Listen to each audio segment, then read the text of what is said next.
क्या हाल चाल है भाई। तो फाइनली आज 1 जनवरी हो गई, 2024 से स्टार्ट हो गया है। नया साल तो तुम लोग मना ही चुके होगे। एग्जाम में ज्यादा दिन बचे नहीं है। हार्डली तुम्हारे पास अब जनवरी और 15-16 दिन फरवरी के, उसके बाद एग्जाम स्टार्ट हो जाएंगे।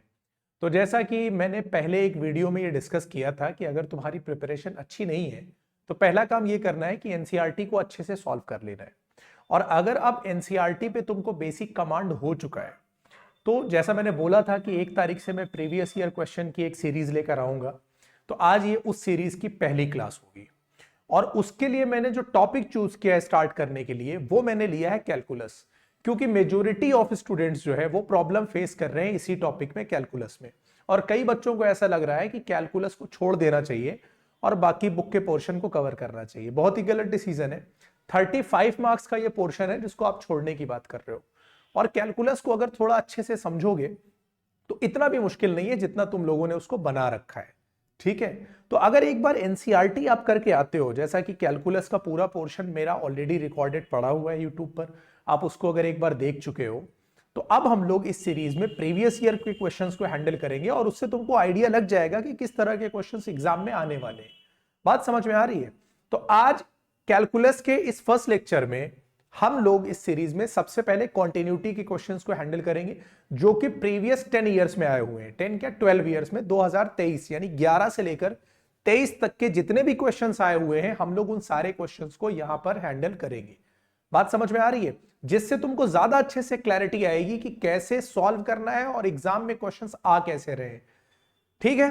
तो हम लोग स्टार्ट करते हैं बेसिकली आज चैप्टर 5 कॉन्टिन्यूटी एंड डिफरेंशिएबिलिटी, जिसमें हम लोग आज डिस्कस करेंगे कॉन्टिन्यूटी को। डिफरेंशिएबिलिटी हम नेक्स्ट टॉपिक में कवर करेंगे। ऑलमोस्ट 123 क्वेश्चंस हैं प्रीवियस ईयर के जो डिफरेंशिएबिलिटी से आए, और 25 से 26 क्वेश्चन हैं जो कॉन्टिन्यूटी से पूछे गए। ठीक है। तो आज हम लोग कॉन्टिन्यूटी को कवर करेंगे, फिर नेक्स्ट लेक्चर से डिफरेंशिएबिलिटी स्टार्ट होगी। तो अब पहले मैं प्रीवियस ईयर क्वेश्चन से पहले हल्का फुल्का एक ओवरव्यू दे देता हूं कि कॉन्टिन्यूअस फंक्शन होते क्या है। तो फंक्शन ऐसे समझ लो कि बिल्कुल एक आम लैंग्वेज में ऐसे समझ लो, वो फंक्शन जिसका ग्राफ बिना पेन उठाए आप ड्रॉ कर सकते हो उसको कॉन्टिन्यूअस फंक्शन बोला जाता है। ठीक है। यानी एक ग्राफ ऐसे ये लिया मैंने और इसको बिना पेन उठाए मैंने ड्रॉ कर दिया, तो इस फंक्शन को मैं बात बोलूंगा कि ये फंक्शन मेरा एक कॉन्टिन्यूअस फंक्शन है। किसी एक स्पेसिफिक पॉइंट की बात कर लूंगा, मान लिया यहां पर मैं देख रहा हूं तो ये फंक्शन का ग्राफ कहीं पर भी ब्रेक नहीं हो रहा है, तो इसको मैं क्या बोलूंगा कि ये मेरा फंक्शन कैसा है, कॉन्टिन्यूअस फंक्शन है। अब समझ लो तुम इसको ऐसे कि जिस फंक्शन में कोई ब्रेक नहीं होगा, यानी देयर इज नो ब्रेक, तो आप उसको बोलोगे कि यह फंक्शन कैसा है, कॉन्टिन्यूअस है। वो फंक्शन कैसा है, बोलो कॉन्टिन्यूअस है। और अगर कोई ब्रेक तुमको ना मिले, ठीक है, प्लस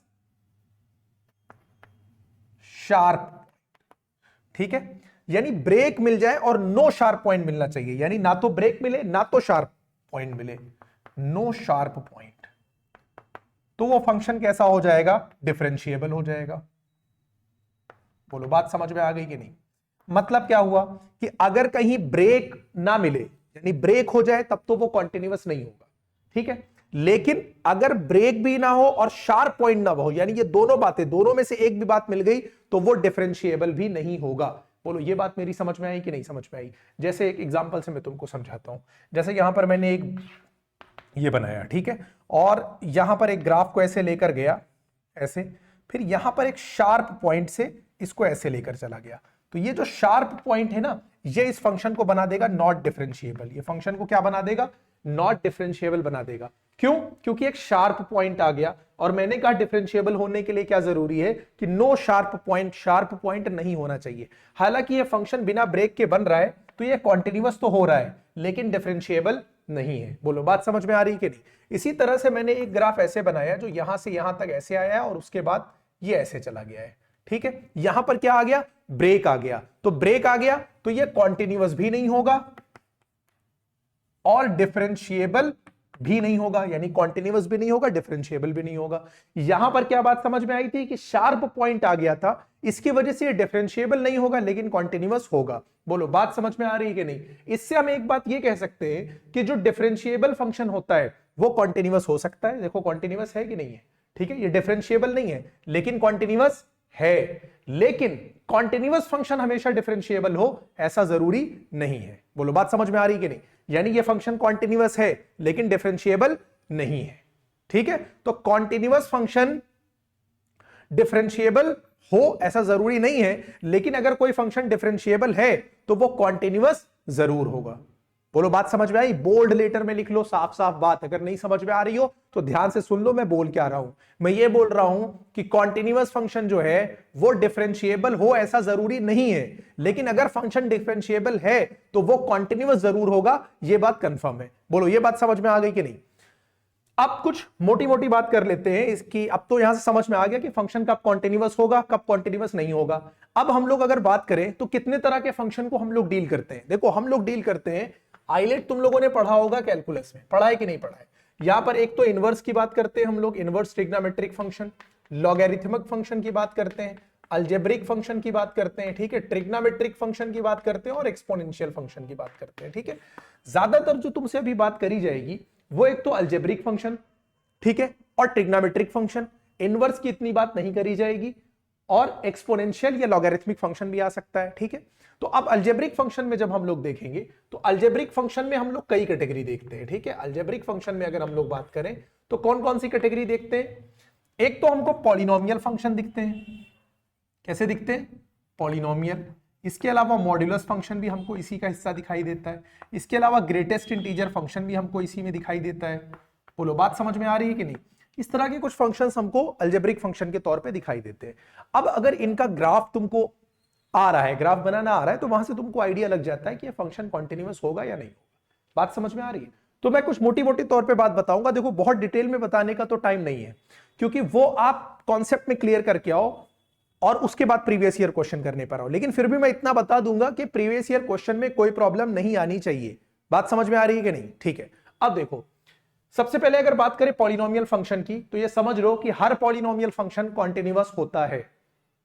ठीक है, हर पॉलिनोमियल फंक्शन कॉन्टिन्यूअस होता है। एक बात हो गई, पॉलिनोमियल फंक्शन होगा तो कॉन्टिन्यूअस होगा। ठीक है, ग्राफ आप समझते ही हो कि लीनियर पॉलिनोमियल है, एक स्ट्रेट लाइन मिलती है, कहीं भी पाथ ब्रेक नहीं होता है। अगर वो एक ठीक है क्वाड्रेटिक इक्वेशन है तो एक पैराबोला इस तरह से बनता है। बोलो यहां से होकर जाता है कि नहीं जाता है? अगर क्यूबिक फंक्शन है तो वो इस तरह से ग्राफ इसका जाता है कि नहीं जाता है?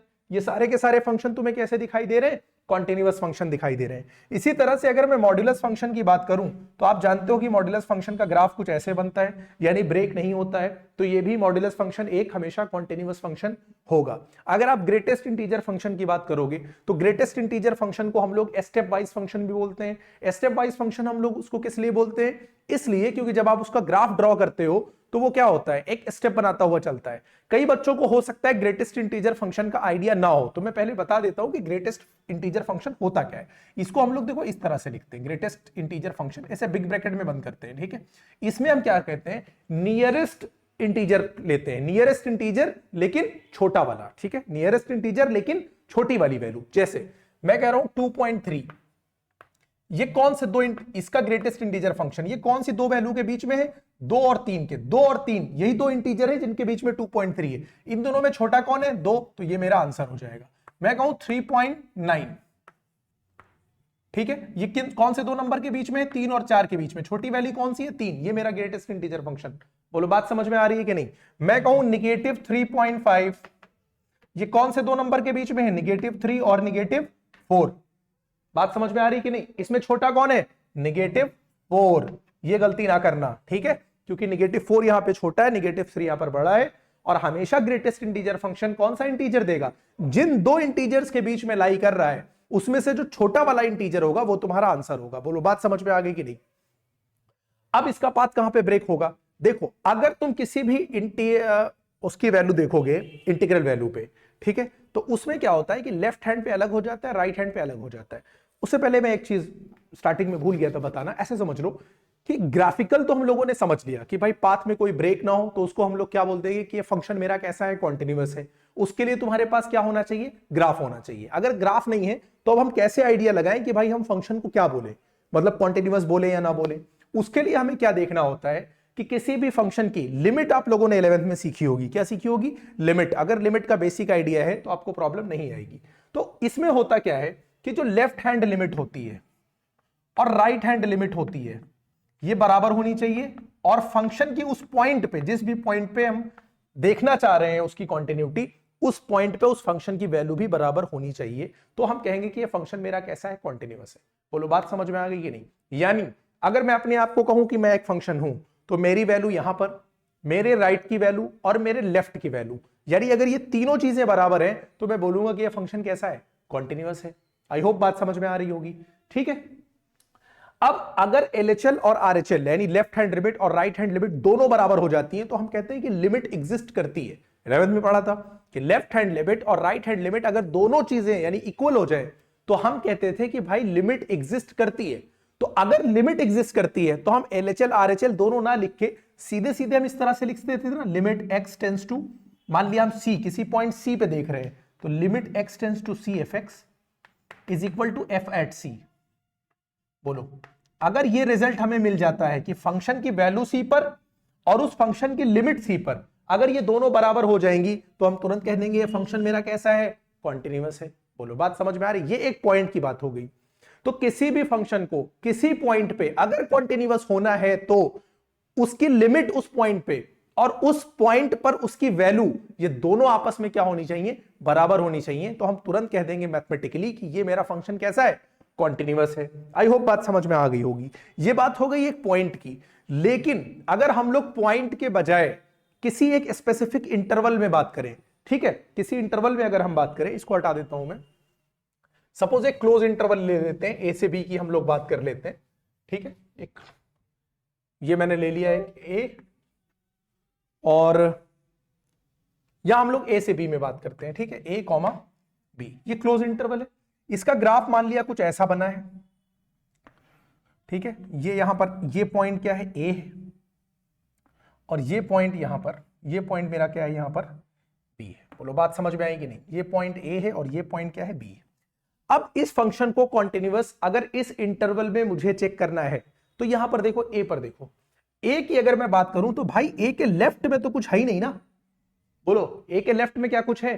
तो जब ए के लेफ्ट में कुछ है ही नहीं, तो मुझे ए के लेफ्ट हैंड लिमिट को चेक करने की कोई जरूरत नहीं है। यानी अगर यहां पे कॉन्टिन्यूअस होना है, तो इस फंक्शन की वैल्यू ए पर और इस फंक्शन की वैल्यू a प्लस एच यानी राइट हैंड लिमिट, ये दोनों क्या हो जानी चाहिए, बोलो बराबर हो जानी चाहिए। मैं तुरंत कह दूंगा कि ये फंक्शन मेरा कैसा है, बोलो कॉन्टिन्यूअस है।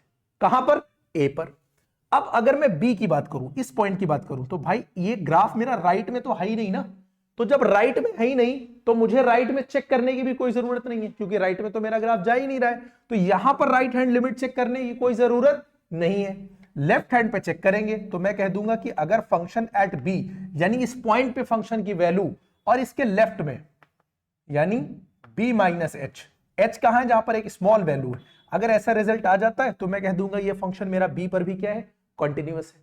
अब a पर भी कॉन्टिन्यूअस हो गया, b पर भी कॉन्टिन्यूअस हो गया, और इस डोमेन में यानी इसके बीच में जितनी भी वैल्यूज हैं, अगर उन सब पर ये फंक्शन मेरा कॉन्टिन्यूअस है, तो मैं कह सकता हूं कि ये फंक्शन मेरा कैसा है, इस इंटरवल में कॉन्टिन्यूअस है। बोलो, आई होप ये बात समझ में आ रही होगी। ठीक है, अब अगर हम मैथमेटिकली किसी चीज को डिफाइन करें लिमिट को, तो सीधे सीधे हम ये कह सकते हैं कि एफ ए माइनस एच यानी left hand limit, F A और एफ ए प्लस एच, ये तीनों बातें अगर बराबर आ जाए, तो हम कह देंगे कि ये फंक्शन मेरा कैसा है, कॉन्टिन्यूअस है। या इसी बात को इस तरह से लिख सकते हैं कि लिमिट x टेंड्स टू 0, और ये साइन क्या, लेफ्ट हैंड लिमिट शो करता है, एफ एक्स 0 नहीं, limit s tends to c, मान लिया हम c पॉइंट पे बात कर रहे हैं, is equal to limit x tends to c। ये क्या हो गया, ये साइन क्या शो कर रहा है कि भाई हम राइट हैंड लिमिट की बात कर रहे हैं, और f एट c। अगर ये तीनों बातें आपस में बराबर आ गई, तो हम कहेंगे कि ये फंक्शन मेरा कैसा है, कॉन्टिन्यूअस है। अब अगर left hand limit right hand limit दोनों बराबर हैं, और हमें पहले से ये इस बात का आइडिया है कि ये फंक्शन मेरा कॉन्टिन्यूअस है या इस फंक्शन की लिमिट एग्जिस्ट करती है, तो मैं सीधे सीधे इसको क्या करूंगा कि limit x tends to c f x is equal to f c. यानी इस बार मैं लेफ्ट हैंड और राइट हैंड दोनों लिमिट अलग अलग नहीं निकालूंगा, डायरेक्टली लिमिट को इंट्रोड्यूस करके इसके बराबर दिखा दूंगा। आई होप कुछ क्लैरिटी आ गई होगी। अगर आपने पहले से पढ़ रखा होगा तो ये एक शॉर्ट रिवीजन है, इसको ऐसे समझो, मैं बहुत डिटेल में नहीं जा रहा हूं। ठीक है, अब कुछ मोटी मोटी बातें समझ लो इसमें। और एक क्या है कि कोई भी कांस्टेंट अगर फंक्शन होगा तो वो हमेशा कॉन्टिन्यूअस होगा, जैसे 5 है, 3 है, 2 है, -5 है, पाई है, यानी किसी भी सिर्फ कांस्टेंट वैल्यू को मैंने लिया तो ये फंक्शन मेरा हमेशा कॉन्टिन्यूअस होगा। ठीक है, एक कॉपी रखो, जो जो पॉइंट मैं बोलता हूं वो लिखते जाओ चुपचाप। ठीक है, पहली चीज मैंने क्या बोली, every constant function is a continuous function, note down करो इसको तुरंत। उसके बाद every polynomial function is a continuous function, ये बात मैंने कर ली। Every constant function is a continuous function, every polynomial function is a continuous function, every modulus function is also a continuous function. बोलो तीनों बातें समझ में आ गई कि नहीं? अब आते हैं ग्रेटेस्ट इंटीजर पे, यहीं से मैंने बात शुरू करी थी। तो ग्रेटेस्ट इंटीजर फंक्शन की जब हम बात करते हैं तो ये नॉन इंटीग्रल वैल्यू पे कॉन्टिन्यूअस होता है। कहां पे होता है? नॉन इंटीग्रल वैल्यू पर, लेकिन इंटीग्रल वैल्यू पर ये कॉन्टिन्यूअस नहीं होता है। ठीक है, बोलो बात समझ में आई कि नहीं? अब इसको मैं ऐसे समझाता हूं कि जैसे यहां पर मैंने लिया 2, ये क्या है? एक इंटीग्रल वैल्यू है। अगर इसके ठीक लेफ्ट में मैं कोई पॉइंट लूं, बहुत क्लोज पॉइंट, सपोज 1.99, और इसके राइट में मैं कोई पॉइंट लेता हूं 2.001, ठीक है, बोलो इस फंक्शन की वैल्यू कितनी है? 2 है। अच्छा यहां से देखो, अगर 1.99 पे मैं ग्रेटेस्ट इंटीजर फंक्शन लगाऊंगा तो इसका क्लोजेस्ट और स्मॉलेस्ट इंटीजर जो है 1, यानी इसका आंसर कितना आएगा? 1 आएगा। और राइट में अगर देखूंगा 2.001, इसका क्लोजेस्ट और स्मॉलेस्ट इंटीजर कौन सा है? 2, तो ये वैल्यू 2 आ जाएगी। 1 और 2 आपस में बराबर नहीं है, यानी ये फंक्शन मेरा कॉन्टिन्यूअस नहीं, इसकी लिमिट ही एग्जिस्ट नहीं कर रही है, इसकी लेफ्ट हैंड लिमिट और राइट हैंड लिमिट ही आपस में बराबर नहीं आ रही है। आई होप बात समझ में आ गई। तो आप तुरंत लिखो, आपको क्या लिखना है कि जो ग्रेटेस्ट इंटीजर फंक्शन होता है ये नॉन इंटीग्रल वैल्यू पर कॉन्टिन्यूअस होता है, बट इंटीग्रल वैल्यू पर कॉन्टिन्यूअस नहीं होता है। इंटीग्रल समझ रहे हो ना? इंटीजर्स यानी पूरी पूरी जो वैल्यू होंगी, कंप्लीट वैल्यू होंगी, बिना किसी फ्रैक्शनल कंपोनेंट के होंगी, बिना किसी डेसिमल पार्ट के होंगी, वहां पर ये फंक्शन मेरा कॉन्टिन्यूअस होगा। लेकिन क्या मैंने उल्टा तो नहीं बोला? वहां पर ये फंक्शन कॉन्टिन्यूअस नहीं होगा, यानी जहां पर कोई डेसिमल वैल्यू ना हो, जहां पे कोई फ्रैक्शन वैल्यू ना हो, यानी अपने आप में नंबर पूरा कंप्लीट हो, एक इंटीजर हो, वहां पर ये फंक्शन कॉन्टिन्यूअस नहीं होगा। ठीक है, और नॉन इंटीग्रल वैल्यू पर ये कॉन्टिन्यूअस होगा। तो ग्रेटेस्ट इंटीजर फंक्शन कहां पर कॉन्टिन्यूअस होगा? बोलो नॉन इंटीग्रल वैल्यू पर। कहां पर होगा? नॉन इंटीग्रल वैल्यूज पर ये फंक्शन मेरा कॉन्टिन्यूअस होगा। नोट करो, ये इतनी बात समझ में आ गई कि नहीं? अब बात करते हैं ट्रिग्नोमेट्रिक फंक्शन की। तो भाई जितने भी ट्रिग्नोमेट्रिक फंक्शंस होते हैं ना, वो अपने डोमेन में हमेशा क्या होंगे? वो कॉन्टिन्यूअस होंगे, यानी all trigonometric functions are continuous in their domain. ठीक है, अब कॉन्टिन्यूअस फंक्शन में जनरली हम लोग बात करते हैं, जैसे साइन एक्स कॉस एक्स को आप ऐसे समझ लो कि sine x is always continuous for every x belongs to r, यानी x की वो किसी भी वैल्यू के लिए sin x हमेशा कॉन्टिन्यूअस होगा। बोलो बात समझ में आई कि नहीं? ट्रिग्नोमेट्रिक फंक्शन में अगर मैंने कहा sin x और cos x दोनों के लिए ये हमेशा कॉन्टिन्यूअस होंगे for every x belongs to r। ठीक है, sin x, ये बोलो मैंने क्या बोला? Continuous for every x belongs to r। मैंने कहा cos x कॉन्टिन्यूअस होगा for every x belongs to r. ठीक है, साइन एक्स और कॉस एक्स की बात कर दी। अब समझो, कभी भी अगर कोई पॉलिनोमियल फंक्शन है और वो दोनों पॉलिनोमियल फंक्शन, यानी दो पॉलिनोमियल फंक्शन है, एक एफ एक्स और एक जी एक्स, सेम फैमिली से बिलोंग करते हैं, दोनों मान लिया है पॉलिनोमियल मतलब फंक्शन है, दोनों क्या है? पॉलिनोमियल फंक्शन है। इन दोनों का एडिशन ये भी कॉन्टिन्यूअस होगा, इन दोनों का सब्ट्रैक्शन ये भी कॉन्टिन्यूअस होगा, इन दोनों का मल्टीप्लिकेशन ये भी कॉन्टिन्यूअस होगा, इन दोनों का डिवीजन ये भी कॉन्टिन्यूअस होगा, एक्सेप्ट जी एक्स क्या ना हो? 0 के बराबर ना हो, यानी डिनोमिनेटर 0 के बराबर ना हो। बोलो बात समझ में आ रही है कि नहीं? मैं क्या बोल रहा हूं? मैंने क्या बोला? दो फंक्शन है, दोनों किसी पॉइंट पे कॉन्टिन्यूअस हैं, तो उनका एडिशन भी उस पॉइंट पे कॉन्टिन्यूअस होगा, उनका सब्ट्रैक्शन भी उस पॉइंट पे कॉन्टिन्यूअस होगा, उनका मल्टीप्लिकेशन भी उस पॉइंट पे कॉन्टिन्यूअस होगा, उनका डिवीजन भी उस पॉइंट पे कॉन्टिन्यूअस होगा, एक्सेप्ट सिर्फ एक केस ऐसा है जिसमें ऐसा नहीं होगा। कब? जब डिनोमिनेटर 0 के बराबर हो जाएगा। तो उस वैल्यू को निग्लेक्ट करना है, बाकी सारी वैल्यूज के लिए ये फंक्शन कैसा होगा, कॉन्टिन्यूअस होगा। आई होप बात समझ में आ गई होगी। अब इसी तरह से इसमें भी समझो, ये रेशनल, यानी अगर मैं ऐसे बात करूं तो उसको कह सकता हूं रेशनल फंक्शन की अगर मैं बात करूं, यानी अपॉन में लेके, उससे क्या होगा कि tan x बनेगा। तो अगर मैं tan x की बात करूंगा तो ये होता है sin x upon cos x। बोलो होता है कि नहीं होता है, tan x sin x upon cos x होता है। ये कॉन्टिन्यूअस होगा, लेकिन एक वैल्यू इसमें दिक्कत करेगी, एक वैल्यू दिक्कत करेगी। कौन सी, जब cos x 0 हो जाएगा तो ये इसको नॉट डिफाइन कर देगा, क्योंकि डिनोमिनेटर कभी भी 0 नहीं होना चाहिए। cos x 0 नहीं होना चाहिए, और cos x को 0 कौन करेगा, जब x बिलोंग करता है किससे, 2n + 1 π/2 से। जब x इससे बिलोंग करता है, यानी जब भी 90 के ऑड फैक्टर में cos आता है ना, वो अपनी वैल्यू 0 कर देता है। cos 90 की वैल्यू कितनी होती है, बोलो 0 होती है कि नहीं होती है, cos 90 0, cos 270 भी कितना होता है, 0 होता है। तो ये अपने 90 के जब ऑड मल्टीपल में चलता है ना, तो वैल्यू 0 करता हुआ चलता है। तो इस केस में, यानी ये केस नहीं होना चाहिए, x belongs to r minus, यानी इसको हटा के बाकी हर वैल्यू के लिए फंक्शन कैसा हो जाएगा, कॉन्टिन्यूअस हो जाएगा। इसी तरह से अगर मैं sec x की बात करूं तो sec x क्या होता है, 1/cos x। अगर sec x 1/cos x होता है तो सेम चीज इस पे भी एप्लीकेबल होगी कि नहीं, कॉन्टिन्यूअस होगा इस चीज के लिए, क्योंकि cos x 0 नहीं होना चाहिए। तो ये बात आप हटा दोगे। बात समझ में आ गई कि नहीं। अब इसी तरह से आप देख लो cot x, cot क्या होता है, बोलो cos बाई साइन होता है कि नहीं। तो कॉन्टिन्यूअस तो भाई इसको होना है, लेकिन जहां पर sin x 0 होगा तुरंत ये फंक्शन कैसा हो जाएगा, डिसकंटिन्यूअस हो जाएगा। डिसकंटिन्यूअस नहीं, सॉरी, नॉट डिफाइंड हो जाएगा, क्योंकि यहां पर 0 हो जाएगा।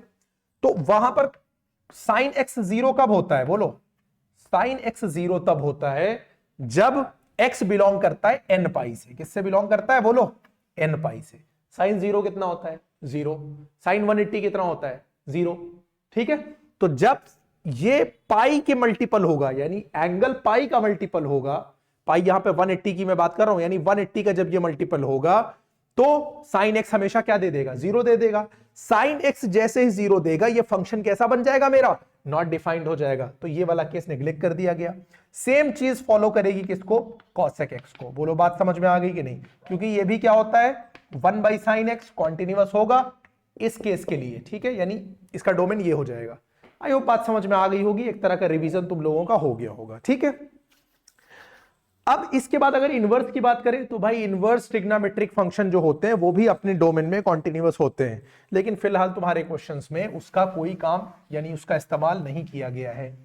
ठीक है, अब इसके बाद हम लोग चलेंगे कॉन्टिन्यूटी के प्रीवियस ईयर क्वेश्चन की तरफ। इतना बहुत है तुम्हारे लिए, और इतने से तुम्हारा काम हो जाएगा। ठीक है, अच्छा, और एक चीज और, कंपोजिट फंक्शन याद रखना। इसमें कंपोजिट फंक्शन में क्या होता है, अगर दो फंक्शन दिए हैं fx और gx, तो f ऑफ gx या g ऑफ fx, जिसको फॉग और गॉफ बोलते हैं, तो अगर ये fx और gx दोनों फंक्शन कैसे हैं, कॉन्टिन्यूअस हैं, तो उनका जो कंपोजिट फंक्शन आएगा उन दोनों को मिलने के बाद, वो भी हमेशा कैसा रहेगा, कॉन्टिन्यूअस रहेगा। आप एनसीईआरटी के क्वेश्चंस इसके लिए हैंडल कर सकते हो।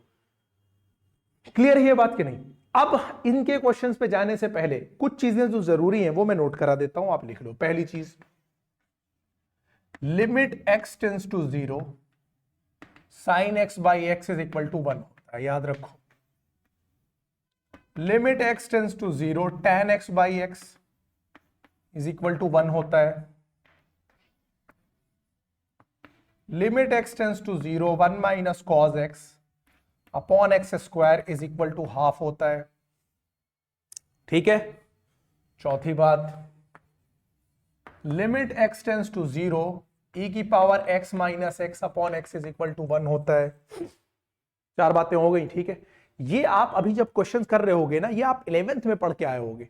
अगर 11th में पढ़ के आए हो तो यहां दिक्कत नहीं आएगी, बस मैं एक बार रिकॉल करा दे रहा हूं आपको कि ये चीजें तुम्हारे काम आ सकती हैं। ठीक है, प्रीवियस ईयर स्पेशली जब हम लोग हैंडल कर रहे होंगे तो। ठीक है, इसके अलावा एक और लिख लो, x टेंस टू जब a होता है तो x की पावर n माइनस a की power n upon x minus a अगर दिया हुआ है तो ये n x n माइनस 1 हो जाता है। लिख लो, ठीक है। अगर ये काम आ जाए तो बहुत अच्छी बात है। एन एक्स नहीं भाई, sorry, N into A N minus one होता है, ठीक है। और ये 5 बातें लिख लो। इसके अलावा जो तुम्हें काम आ सकता है वो है, छोड़ो, मुझे लगता है इतने से तुम्हारा काम, प्रीवियस ईयर के सारे क्वेश्चन तुमसे हैंडल हो जाएंगे, ठीक है। अच्छा, इसके अलावा तुम्हें एक और चीज याद रखनी है, अगर एमसीक्यू में आ जाता है, ठीक है, अगर लिमिट, ये इसको नोट डाउन करो, पहले इसको नोट डाउन करो, फिर आगे बताता हूं, ठीक है। इसको नोट डाउन कर लो, मैं हट जाता हूं, ठीक है, स्क्रीनशॉट ले लो। अब इसको हटा देता हूं।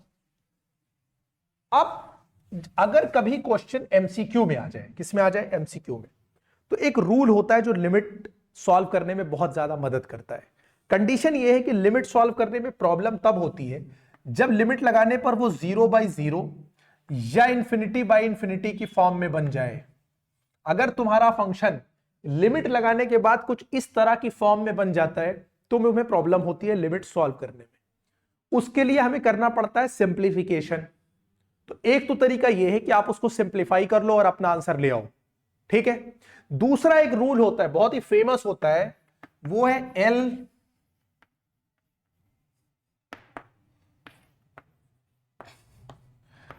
ठीक है। अब इसको ये मत करिए, इसको हॉस्पिटल नहीं पढ़ते हैं, ठीक है। ये जो एच और एस ये दोनों ना साइलेंट होता है, इसको पढ़ते हैं लॉपिटल रूल।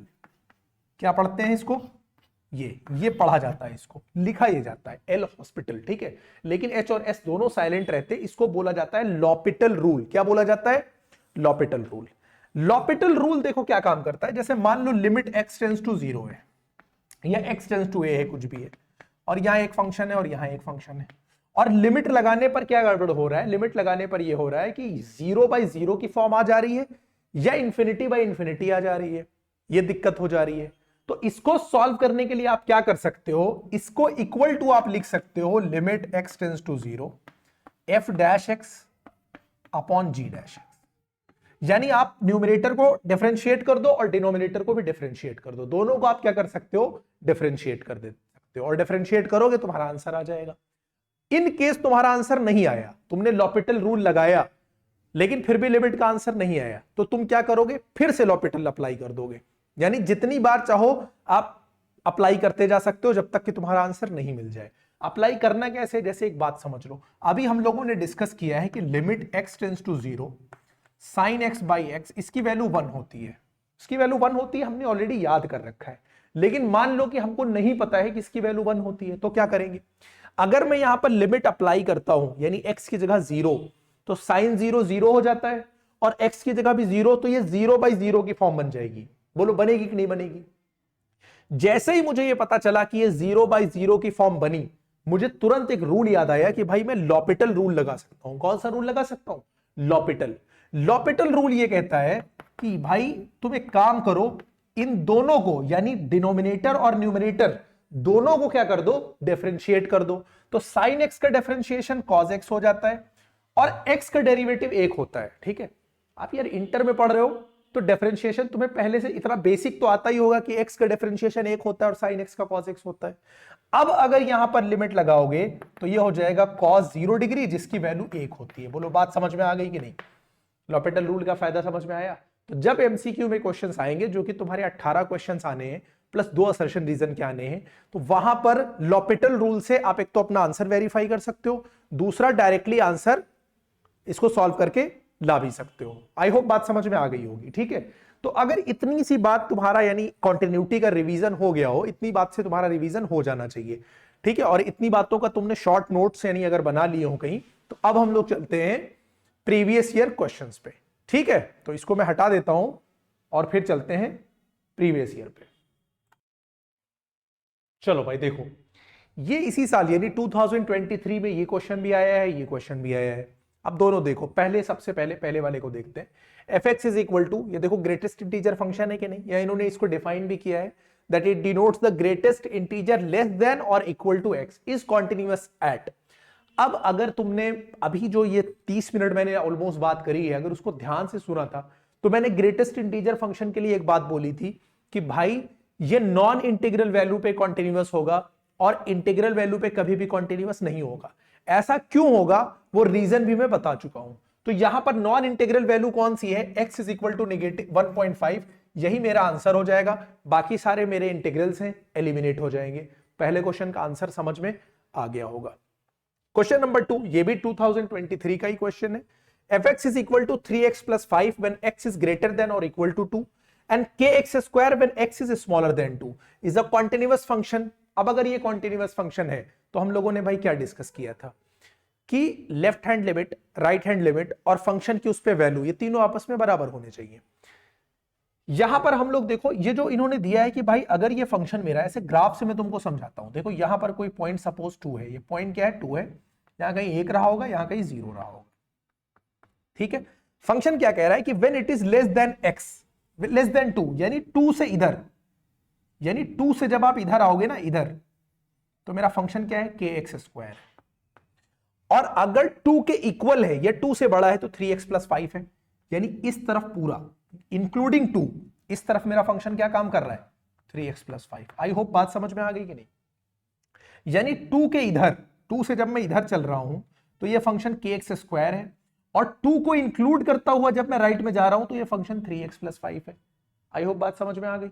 अब मुझे क्या करना है, अगर ये कॉन्टिन्यूअस है तो ये इस पॉइंट पे यानी 2 पे कॉन्टिन्यूअस होना चाहिए, तो हम इसकी 2 पे क्या कर देते हैं, लिमिट चेक कर लेते हैं। क्या चेक कर लेते हैं, लिमिट चेक कर लेते हैं। तो हम कहेंगे भाई limit x tends to 2, left hand अगर लिमिट की बात करें, और लिमिट x टेंड्स टू 2 यानी ये राइट हैंड लिमिट हो गई, और f एट 2, ये तीनों बातें आपस में बराबर होनी चाहिए। क्यों होनी चाहिए, सिंस गिवन फंक्शन, आप इसी तरह लिखोगे, लेकिन फिलहाल इसमें इतना काम नहीं करना था क्योंकि ये MCQ है, ठीक है। आप आंसर डायरेक्टली भी दे सकते हो। Since this function is given function is continuous, अगर ये कॉन्टिन्यूअस है तो left hand limit, right hand limit और f एट 2 ये तीनों आपस में बराबर होने चाहिए। अगर मेरा किसी 2 से भी काम चल जाता है, यानी इन तीनों बात, इस पूरी बात से इन दोनों से काम चल जा रहा है, बहुत अच्छी बात है। इन दोनों से काम चल जा रहा है, बहुत अच्छी बात है, मुझे यूज करने की जरूरत नहीं तीसरा। अब देखो x टेंड्स टू 2fx, यानी 2, ये जब लेफ्ट हैंड लिमिट निकाल रहा हूं यानी 2 के ठीक लेफ्ट में मुझे देखना है, और 2 के ठीक लेफ्ट में मेरा फंक्शन क्या है kx स्क्वायर है। बोलो है कि नहीं है। तो लिमिट x टेंड्स टू 2, मैं यहां पर कौन सा फंक्शन यूज करूंगा, kx स्क्वायर यूज करूंगा। इक्वल टू आ जाओ, x 2 यानी राइट हैंड लिमिट, तो 2 के राइट में जैसे ही मैं जा रहा हूं, यहां पर कोई वैल्यू ले रहा हूं 2 के राइट में, तो फंक्शन मेरा क्या काम कर रहा है, बोलो 3x प्लस 5। तो ये क्या हो जाएगा 3x प्लस 5। बोलो बात समझ में आ रही है कि नहीं, ठीक है, ये हो गया। और अगर मैं f2 यूज कर रहा हूं सीधे सीधे, तो भी मेरा कितना आ रहा है 3x प्लस 5 आ रहा है, क्योंकि इक्वल टू और ग्रेटर दोनों के लिए यही यूज करना है।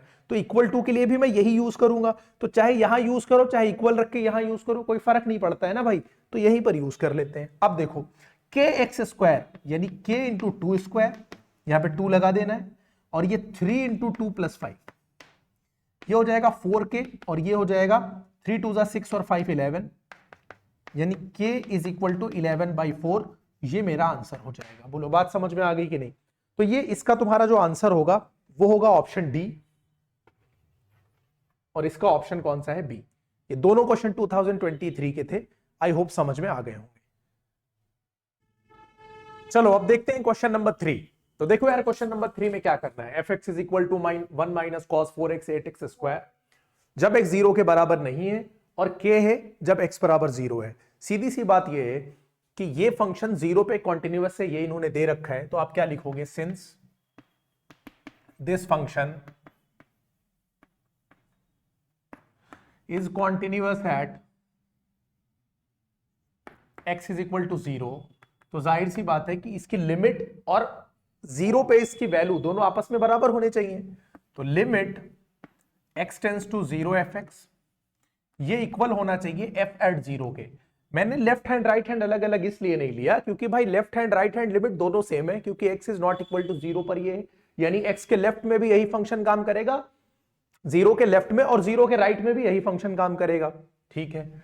अब ये हो जाएगा limit x tends to 0 1 minus cos 4x upon 8x square, और f0 रखोगे भाई, f0 पे क्या आ रहा है, क्या आ रहा है, यानी इसी की तो वैल्यू निकालनी है हमको। अब इसको जरा ध्यान से देखो, हम लोगों ने स्टार्टिंग में एक आइडेंटिटी पढ़ी है कि when limit x tends to 0 1 minus cos x upon x square होता है तो आंसर 1/2 आ जाता है। इसके अलावा एक और पढ़िए कि जब लिमिट x टेंस टू 0 होता है तो साइन एक्स बाई एक्स कितना आ जाता है, 1 आ जाता है। इन दोनों में से किसी का भी यूज करके हम इसको सॉल्व कर सकते हैं, लेकिन ज्यादा आसान कौन सी है, ये ज्यादा आसान पड़ेगी हमको इसे सॉल्व करने में, ठीक है। अदरवाइज हम इसको साइन में बदलने की कोशिश करते हैं तो 1 माइनस कॉस 4x को हम 2 साइन स्क्वायर 2x लिख सकते हैं, ठीक है। लेकिन जब इससे काम बन रहा है ज्यादा आसानी से तो ये क्यों करें, कैसे बन रहा है देखो, यहां पर जो एंगल होता है ना कॉस के साथ 1 माइनस कॉस एक्स, यहां पे जो एंगल होता है नीचे उसका स्क्वायर होता है, यानी कॉस के साथ जो एंगल रखा है नीचे उसका स्क्वायर होगा। यहां कॉस के साथ रखा हुआ है 4x, तो यहां पर 4x का स्क्वायर होना चाहिए था, यानी 16x स्क्वायर। और यहां पर दिया क्या हुआ है 8x स्क्वायर।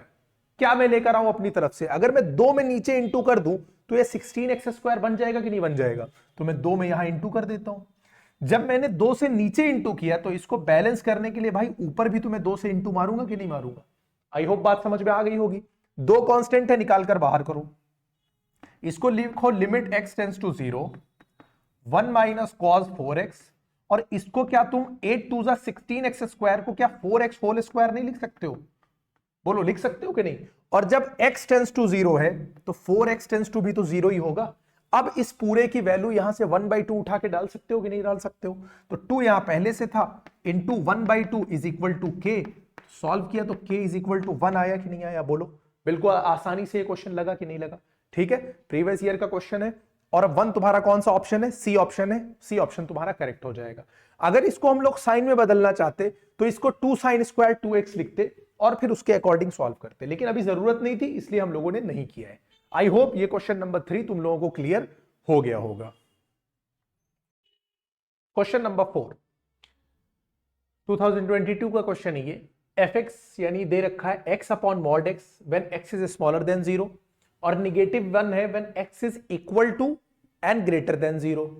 अब मॉड x के बारे में यहां पर देख लेते हैं। देखो मॉड x के बारे में मैंने पहले भी बात करी है कि जो मॉड x होता है इसको जब हम लोग सिंप्लीफाइड वर्जन में लिखते हैं तो हम कहते हैं कि ये x वैल्यू देगा कब, जब x मेरा 0 से बड़ा या बराबर होगा, और इसकी वैल्यू निगेटिव x होगी जब मेरा x 0 से छोटा होगा। ये इसको सिंप्लीफाई करके लिखा गया है फंक्शन को। नेगेटिव एक्स, अब कई बच्चों को ये कंफ्यूजन हो जाता है कि भाई मॉड्यूलस फंक्शन तो हमेशा पॉजिटिव आंसर देता है, तो ये नेगेटिव एक्स क्यों लिखा जा रहा है। तो यार देखो हमने कहा है कि एक्स 0 से छोटा है, एक्स 0 से छोटा है इसका मतलब ऑलरेडी एक्स निगेटिव है, तो ये जो बाहर निगेटिव लगा हुआ है यही इसको पॉजिटिव बनाता है। तो ये कंफ्यूजन दिमाग में ना रहे कि निगेटिव मॉड एक्स का आंसर निगेटिव एक्स क्यों हो रहा है। आई होप ये क्लैरिटी आ गई होगी। अगर इस चीज को हम लोग यहां पर इस्तेमाल करें तो चूंकि x, जब x 0 से छोटा होगा तो मॉड x की कौन सी वैल्यू ली जाएगी, ये कि ये वाली ली जाएगी, क्योंकि जब x 0 से छोटा होता है तो निगेटिव x लिया जाता है। यानी अगर मैं कहूं कि x मॉड x, तो ये कुछ और नहीं है x बाई माइनस एक्स है, क्योंकि x 0 से छोटा है तो ये कितना आ जाएगा -1 आ जाएगा। बोलो बात समझ में आई कि नहीं। यानी फंक्शन की जो वैल्यू है when x is smaller than 0, तो यही तो फंक्शन की वैल्यू आई, -1 आ गई कि नहीं आ गई। और when x is greater than equal to 0 तो फंक्शन मेरा -1 दे ही रखा है। इसका मतलब ये कैसे हुआ, इसका मतलब ये हुआ कि भाई अगर मैं -1 कहां की बात कर रहा हूं, 0 की बात कर रहा हूं, तो अगर 0 के बराबर है तो ये फंक्शन -1 है, ये फंक्शन कितना है -1 है। 0 से बड़ा है तो भी ये फंक्शन, यानी इधर भी -1 है भाई, इधर भी -1 है, यानी -1 है।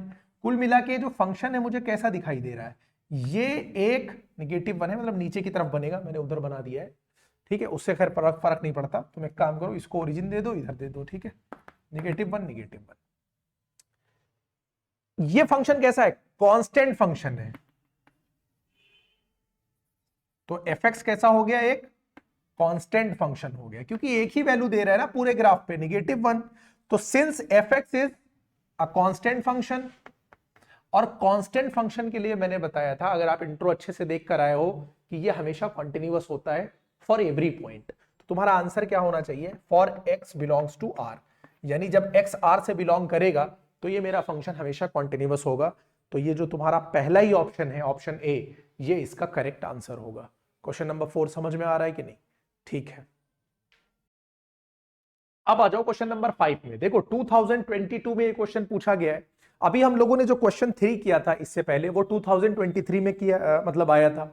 तो सिमिलर पैटर्न के क्वेश्चन दिखाई दे रहे हैं, ठीक है, यानी इसी पैटर्न का वो भी क्वेश्चन था और इसी से मिलता जुलता ये क्वेश्चन है, और इस पैटर्न पर कई क्वेश्चन पूछे गए हैं, ठीक है। यानी पिछले 10 सालों का अगर आप पैटर्न देखोगे तो इस तरह के क्वेश्चंस बहुत ज्यादा देखने को मिले हैं। तो हम लोग इसको जिस तरह क्वेश्चन नंबर 3 को हैंडल किया हम लोगों ने उसी तरह हैंडल करेंगे। मेनली उन्हीं दोनों आइडेंटिटीज का इस्तेमाल करेंगे, limit x tends to 0 sin x by x is equal to 1 और limit x tends to 0 1 minus cos x upon x square is equal to 1/2 होता है। यही चीज यहां पे इस्तेमाल करेंगे। कह रहा है कि भाई function x is equal to 0 पे कॉन्टिन्यूअस है, since this function is continuous eight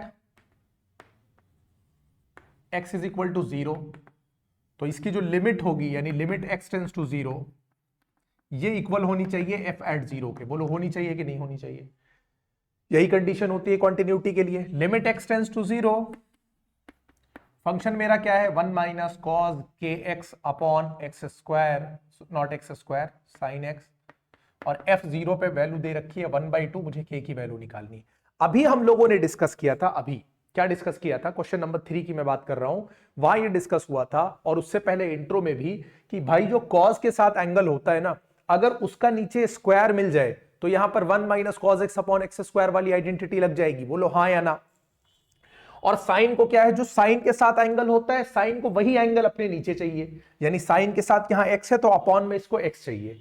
1 minus cos के साथ अगर कॉस के एक्स है तो इसका स्क्वायर यानी के स्क्वायर एक्स स्क्वायर नीचे चाहिए। तो इसको सेट करते हैं उसी पैटर्न पे। देखो कैसे करना पड़ेगा, हम लिखते हैं इसको लिमिट x टेंड्स टू 0। फिलहाल यहां पर देखो, पहले तुम एक काम करो, यहां 1 माइनस कॉस के एक्स है, ठीक है, बहुत अच्छी बात है, अपॉन एक्स। देखो ये साइन एक्स है, इसको अपॉन में तुम एक्स दे दो। साइन एक्स को जब अपॉन में एक्स दोगे तो यहां पे लिमिट x टेंड्स टू 0 होगी, आंसर 1 आ जाएगा। अपनी मर्जी से तुमने x में डिवाइड किया है तो बैलेंस करने के लिए इंटू करोगे, x से इंटू करोगे, एक्स स्क्वायर बन जाएगा। बोलो बात समझ में आ गई कि नहीं? इसका काम खत्म। साइन एक्स बाई एक्स बराबर कितना हो गया? 1 हो गया जब लिमिट लगाओगे। अब तुमको इसको डील करना है, इस वाले पोर्शन को। 1 minus cos k x upon x square है, यहां पे जो एंगल होता है उसका यहां पे स्क्वायर चाहिए होता है।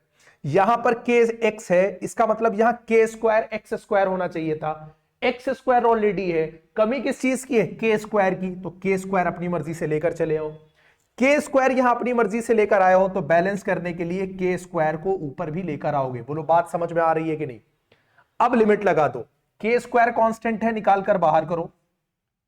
लिमिट x टेंड्स टू 0, देखो ये पूरी बात 1 minus cos k x upon के स्क्वायर एक्स स्क्वायर, ये एक साथ लिख दो, ठीक है। अब अगर x टेंड्स टू 0 है तो के एक्स टेंड्स टू भी क्या होगा? 0 होगा, जिससे कौन सी आइडेंटिटी देखो यहां से बन गई, ये वाली। Limit x tends to 0 1 minus cos x upon x square is equal to 1/2। बोलो ये वाली आइडेंटिटी बनी कि नहीं बनी? अपॉन में देखो क्या है, लिमिट x टेंड्स टू 0 के x square k square x square तो इसके साथ चला गया, यहां बचा साइन एक्स अपॉन एक्स, जिसकी आइडेंटिटी 1 होती है कि नहीं होती है? Limit x tends to 0 sine x by x is equal to कितना होता है? बोलो 1 होता है। इन्हीं दोनों बातों का तो यहां पर इस्तेमाल करना है। ये वैल्यू 1/2 थी, ये वैल्यू 1/2 थी। अब जब यहां पर लिमिट लगाओगे तो कितना हो जाएगा? देखो के स्क्वायर होगा, इसकी वैल्यू 1/2 और इसकी वैल्यू अपॉन में 1 हो जाएगी, 1 से कोई फर्क पड़ेगा नहीं, इज इक्वल टू 1/2। 1/2 कटेगा तो के स्क्वायर इज इक्वल टू हो जाएगा 1। अगर के स्क्वायर इज इक्वल टू 1 होगा तो यहां देखो के इज इक्वल टू हो जाएगा +-1। बोलो बात समझ में आ गई कि नहीं? ये आंसर होना चाहिए। लेकिन तुम्हारे क्वेश्चन ने क्या किया है, एक गेम खेला है तुम लोगों के साथ जो तुम लोग ध्यान नहीं देते हो अक्सर। अगर क्वेश्चन को ध्यान से देखो, वहां पर एक इंफॉर्मेशन दी है कि के जो है वो 0 से छोटा है। अगर ये इंफॉर्मेशन ना दी होती तो तुम्हारा ये ऑप्शन सही होता, के इज इक्वल टू +-1, जो कि पहला ऑप्शन है। लेकिन उसने कह दिया है कि के 0 से छोटा है, इसका मतलब ये आंसर नहीं होगा। इसका करेक्ट आंसर क्या होगा? -1, यानी 0 से छोटी वाली वैल्यू ली जाएगी, ये आंसर नहीं दिया जाएगा। अगर किया काट के एग्जामिनर 0 कर देगा सीधे सीधे। बात समझ में आई कि नहीं? अगर इसकी जगह के इज ग्रेटर देन 0 लिखा होता तो हम इस क्वेश्चन का आंसर कितना देते? 1 देते। और अगर के के बारे में कोई इंफॉर्मेशन ना देता, सिर्फ के पूछता, तो तुम +-1 आंसर देते। क्लियर है? क्वेश्चन नंबर 5 में कोई डाउट तो नहीं है? ठीक है, अब चलते हैं हम लोग नेक्स्ट क्वेश्चन पर। देखो भाई क्वेश्चन नंबर 6, क्वेश्चन ये कह रहा है भाई कि अब जो फंक्शन है वो है sine square lambda by x upon x square when x is not equal to 0 और x इज इक्वल टू 0 पर इस फंक्शन की वैल्यू 1 है। ये function x is equal to 0 पर कॉन्टिन्यूअस है, तुमको दे रखा है, लेमडा की वैल्यू पूछा है। तो सीधी सी बात है कि तुम क्या लिखोगे, since this function is continuous at x is equal to 0 hence limit x tends to 0। अब देखो इतना तुमको बार बार आइडिया लग गया होगा कि हम लोग कर क्या रहे हैं। ये इक्वल टू f एट 0, यानी इस फंक्शन की वैल्यू 0 पर और उसकी लिमिट 0 पर, ये दोनों बातें बराबर होनी चाहिए। अब यहां पर लिमिट x टेंड्स टू 0, चाहे लेफ्ट राइट दोनों लोग हैं, उसके लिए भाई फंक्शन तो वही है sine square lambda x upon x square, और f 0 पे वैल्यू कितनी आ रही है, 1 आ रही है। इसको मुझे सॉल्व करना है। अब ये सॉल्व करना तुम्हारे लिए ज्यादा आसान है। क्यों भाई, इसने साइन की फॉर्म तो तुमको दे ही दी है ना। लिमिट लगाओ, पहले इसको ऐसे बनाने की कोशिश करो। इसके पास लेमडा एक्स है, ऊपर स्क्वायर लगा हुआ है, यानी लेमडा स्क्वायर एक्स स्क्वायर है, ये कुछ और नहीं है, क्या है, लेमडा स्क्वायर एक्स स्क्वायर। अगर इसको नीचे लेमडा स्क्वायर एक्स स्क्वायर मिल जाए तो मेरा काम हो जाएगा। जिसमें से एक्स स्क्वायर ऑलरेडी मेरे पास नीचे रखा हुआ है, तो इसको बनाने के लिए मैं क्या करूंगा, मैं कहूंगा भाई साइन स्क्वायर लेमडा एक्स मेरे पास पहले से था, यहां मैं लेमडा स्क्वायर से इंटू कर दूंगा ताकि लेमडा स्क्वायर एक्स स्क्वायर बन जाए, और इसको बैलेंस करने के लिए लेमडा स्क्वायर से मुझे ऊपर भी इंटू करना पड़ेगा। ठीक है, क्योंकि यहां मैंने अपनी मर्जी से इंटू किया है, is equal to 1। Lambda square ऊपर से कांस्टेंट है, निकाल कर बाहर करो। यहां पर देखो जब x टेंड्स टू 0 है तो लेमडा x भी तो 0 को ही अप्रोच करेगा, और ये हो जाएगा sine lambda x upon lambda x, और उस पे तुम क्या लगा दोगे, स्क्वायर लगा दोगे 1। इस पूरे की वैल्यू कितनी हो जाएगी, बोलो 1 हो जाएगी। तो लेमडा स्क्वायर बराबर निकल कर कितना आएगा, 1 आ जाएगा। इसको अपॉन मत समझ लेना, तो लेमडा इज इक्वल टू क्या हो जाएगा, प्लस माइनस 1। बोलो बात समझ में आ गई कि नहीं। अगर यहां लेमडा के बारे में कोई इंफॉर्मेशन दी होती एक्स्ट्रा तो तुम यहां पर भी लेमडा के अकॉर्डिंग +1 या -1 आंसर देते, लेकिन इसने सिर्फ लेमडा के बारे में पूछा है तो तुम डायरेक्टली +-1 ही आंसर दोगे। आई होप बात समझ में आ गई होगी। चलते हैं नेक्स्ट क्वेश्चन पर। चलो देखो भाई, क्वेश्चन नंबर 7 देखो, फिर सिमिलर पैटर्न का, जिस तरह 3 था उस तरह 5 था उस तरह 7वां भी उसी पैटर्न का क्वेश्चन है। 2023 में ये भी आया हुआ है। तो अब यार हम लोग समझ ही गए कि ये 0 पर कॉन्टिन्यूअस है, तो हमको लिमिट क्या दिखानी पड़ेगी कि लिमिट, अब हम, मैं वाली लाइन नहीं लिख रहा हूं, तुम लिखोगे since this function is continuous at x is equal to 0, इसलिए limit x tends to 0 fx ये बराबर होना चाहिए f एट 0 के। बोलो होना चाहिए कि नहीं। तो लिमिट x टेंड्स टू 0 जब हम करेंगे, यहां हो जाएगा 1 minus cos x upon 2x square, और f0 पे वैल्यू k दे रखी है। अब यार देखो यहां पर 1 minus cos x upon x square identity मिल रही है कि नहीं, जो हम लोगों ने क्वेश्चन नंबर 3 और 5 में यूज करी है, सेम आइडेंटिटी यहां पे लगेगी। दिक्कत कौन कर रहा है, 2, तो 2 तो कांस्टेंट है ना भाई, निकाल कर बाहर कर दो। तो ये हो गया limit x tends to 0 1 minus cos x upon x square is equal to k 1/2, और इसका आंसर कितना हो जाएगा 1/2 इज इक्वल टू k। तो k इज इक्वल टू कितना हो जाएगा 1/4। ये क्वेश्चन नंबर 7 का आंसर हो जाएगा। बोलो आसान है या नहीं है। इस पैटर्न के कितने क्वेश्चन हम लोगों को दिखाई दे रहे हैं, तीसरा दिखा, पांचवा दिखा, सातवां दिखा, और अभी आगे जाओगे ना तो इस पैटर्न के और क्वेश्चन भी तुमको दिखाई देंगे। आई होप क्वेश्चन नंबर 7 में कोई प्रॉब्लम नहीं होनी चाहिए। 2023 का क्वेश्चन है ये भी, बिल्कुल देखो आसान है। इस तरह का एक क्वेश्चन अभी हम लोगों ने पीछे किया है, वहां x बाई मॉड x था, यहाँ kx बाई मॉड x है। तरीका तो बदला नहीं है। जब मॉड x 0 से छोटा होता है, यानी x 0 से छोटा होता है, तो मॉड x की वैल्यू क्या कंसीडर करी जाती है, नेगेटिव x कंसीडर करी जाती है। तो यहाँ पे लिख दो when x is smaller than 0 kx upon mod x, ये हो जाएगा kx अपॉन नेगेटिव x, यानी इसकी वैल्यू माइनस क्या आएगी कि नहीं, x और 1 कट जाएगा। जब x 0 से छोटा होगा तो वैल्यू कितनी है, नेगेटिव के, और x जब 0 के बराबर, नहीं 0, क्वेश्चन क्या है, स्मॉलर देन 0, नहीं नहीं नहीं नहीं नहीं, x इज, हाँ ये सॉरी ये गलत लिख दिया मैंने, वही मैं कहूँ greater than and equal to 0 है, तो इसकी वैल्यू कितनी आ रही है, k आ रही है। तो अब हम लोग क्या करेंगे भाई, since it is continuous at, since it is continuous at x is equal to 0, तो क्या हो जाएगा लिमिट x टेंड्स टू 0। अब यहां पर देखो यार, 0 के राइट में अलग वैल्यू है, 0 के लेफ्ट में अलग वैल्यू है, तो left hand limit, right hand limit, और फंक्शन की वैल्यू कॉन्टिन्यूअस होने के लिए ये तीनों बातें आपस में बराबर होनी चाहिए। फंक्शन की वैल्यू 0 पर भी के है, राइट हैंड लिमिट वो भी के है, तो यानी सीधे सीधे हम लोग इसको यूज कर सकते हैं के, ये दोनों बातें के हैं, और यहां पर ये यूज कर सकते हैं। तो limit x tends to 0, fx की जगह पे क्या यूज करेंगे, के एक्स बाई एक्स, यानी मॉड x, जिसको हम लोगों ने सिंप्लीफाई किया है कितना, माइनस के, यानी ये निगेटिव के हो जाएगा, और बराबर f0 कितना हो जाएगा, निगेटिव के। मैंने क्वेश्चन गलत लिख रहा हूं, मैं क्या कर रहा हूं, क्वेश्चन नंबर 8 लगा रहा हूं ना, ये 3 है, सॉरी भाई, मैं कहूं दोनों जगह क्यों के आ रहा है, ठीक है। तो ये निगेटिव के हो गया, और फंक्शन एट 0 कितना हो जाएगा, 3 हो जाएगा। कांस्टेंट पे लिमिट लगती है, कोई फर्क पड़ता नहीं है, निगेटिव के इज इक्वल टू 3, तो के इज इक्वल टू निगेटिव 3। बोलो बात समझ में आ गई कि नहीं। ये हो गया तुम्हारा क्वेश्चन नंबर 8। क्वेश्चन नंबर 9 2020 का ये क्वेश्चन है, और x इज इक्वल टू 3 पे ये फंक्शन मेरा कॉन्टिन्यूअस है, k की वैल्यू फाइंड करनी है। बार बार देखो क्वेश्चन उसी तरह के आएंगे, तो अब कोई दिक्कत नहीं आनी चाहिए। Function is continuous at x is equal to 3, तो क्या होना चाहिए, limit x tends to 0, left hand right limit दोनों देखो बराबर आ रही है, ये फंक्शन f एट 3 के बराबर होनी चाहिए, यानी इसकी 3 पे लिमिट x टेंड्स टू 3, 3 पे लिमिट और 3 पर इस फंक्शन की वैल्यू दोनों बराबर होनी चाहिए, ठीक है। अब यहां पर क्या हो जाएगा, देखो limit x tends to 3, x square minus 9 upon x minus 3, और f एट 3 वैल्यू कितनी दे रखी है, k दे रखी है। यहां पर अगर आप लिमिट इंट्रोड्यूस कर दोगे, यानी 3 माइनस 3 0 कर दोगे, 3 स्क्वायर 0 बाई 0 की फॉर्म बन जाएगा, यानी नहीं सॉल्व होगा। तो 0 बाई 0 के फॉर्म बने, सिंप्लीफाई करते हैं। देखो ये कुछ और नहीं है, ये a square minus b square है या नहीं है। Limit x tends to 3, x square minus 9 को हम लोग क्या लिख सकते हैं, एक्स स्क्वायर माइनस 3 स्क्वायर, और इसको हम लोग लिख सकते हैं x प्लस 3 एक्स माइनस 3। क्यों लिख सकते हैं, क्योंकि a square minus b square is equal to a plus b, a minus b होता है।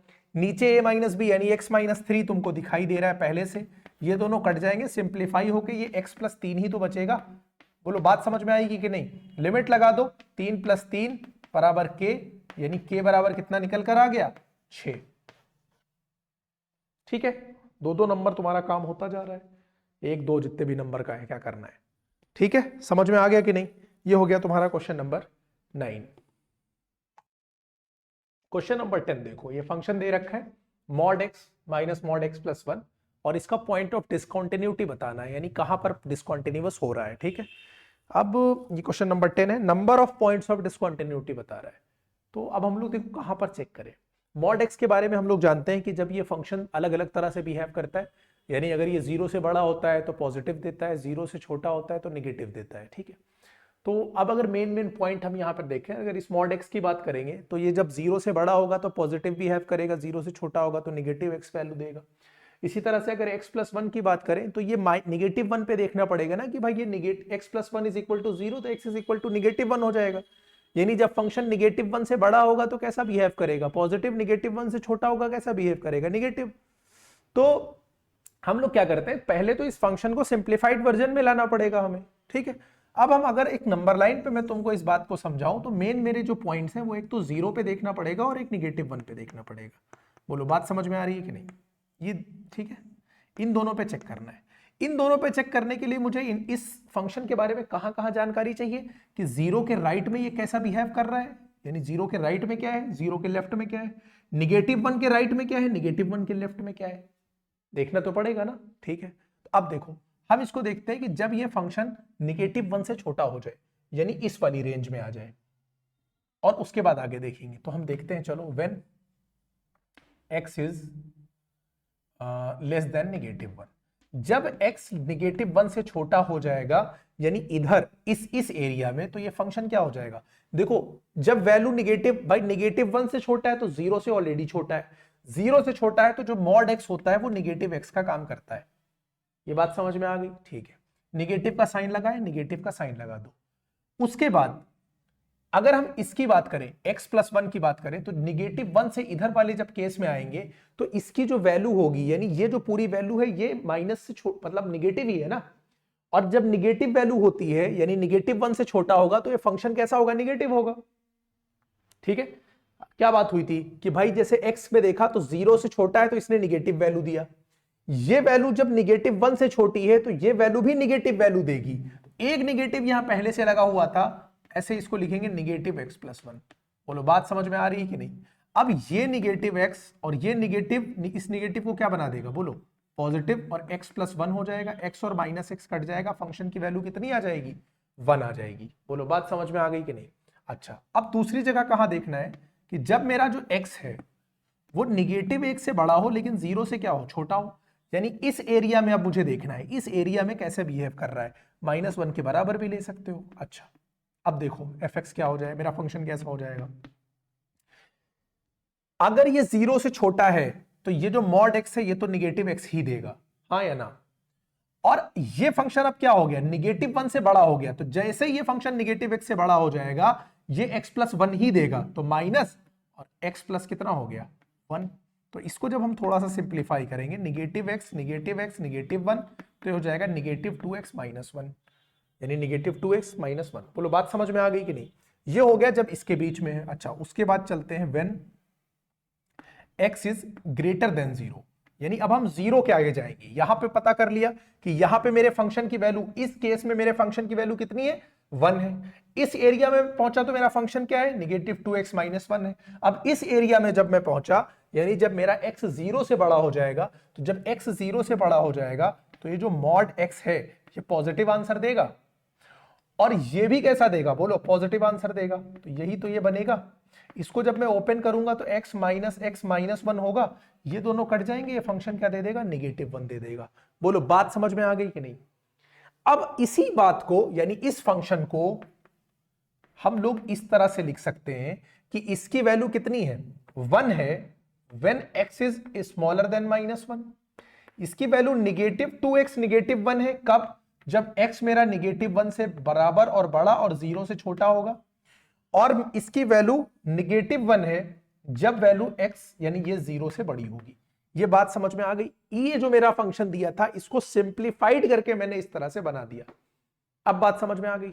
अब दो तरीके से कर सकते हो इसको।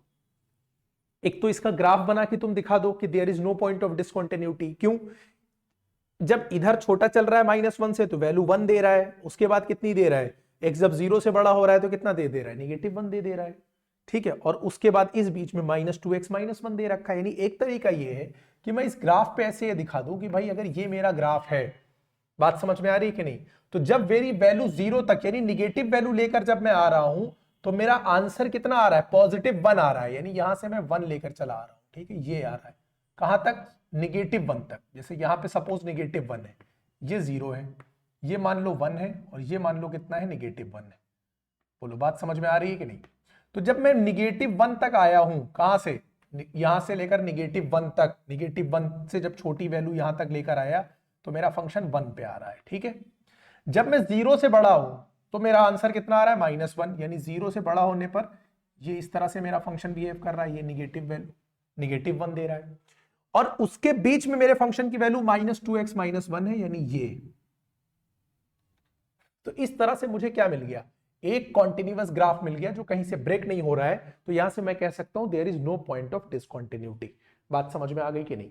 या फिर हम लोग क्या करेंगे, दोनों पॉइंट्स पर चेक करेंगे, 0 पर भी चेक करेंगे और -1 पे भी चेक करेंगे। अगर इन दोनों जगह ये कॉन्टिन्यूअस है तो बात खत्म हो गई। तो चेक करके देख लेते हैं। देखो कैसे चेक करा जाएगा।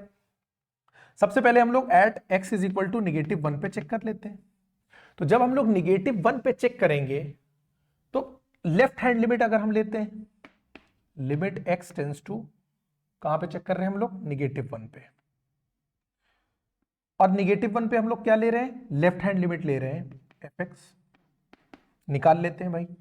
तो fx यानी हम लोग कौन सा यहां पर रखेंगे, जब ये 0 से छोटा होगा, मतलब -1 से छोटा होगा तो आंसर कितना आ रहा है 1, यानी सीधे सीधे वैल्यू में आंसर कितना आ रहा है बोलो 1 आ रहा है। बात समझ में आ रही है कि नहीं, ठीक है। अच्छा अब हम लोग क्या निकालेंगे, राइट हैंड लिमिट निकाल लेते हैं। यही नीचे दिखाई दे रहा है, लिमिट x टेंस टू -1 यानी राइट हैंड लिमिट। जब हम लोग राइट हैंड लिमिट निकालेंगे तो x के किधर जाएंगे बोलो, -1 के राइट में जाएंगे। ये -1 है, ध्यान रखना। -1 के राइट में मेरा फंक्शन क्या है, -2x - 1, तो -2x - 1 हो गया। यहां पर मैं वैल्यू लगा दूंगा -1 और x की जगह -2, x की जगह -1 और -1 यहां, -2 - 1 2 हो गया, 2 में से 1 चला गया, 1 बच गया। तो लेफ्ट हैंड लिमिट और राइट हैंड लिमिट ये तो दोनों बराबर आ गई।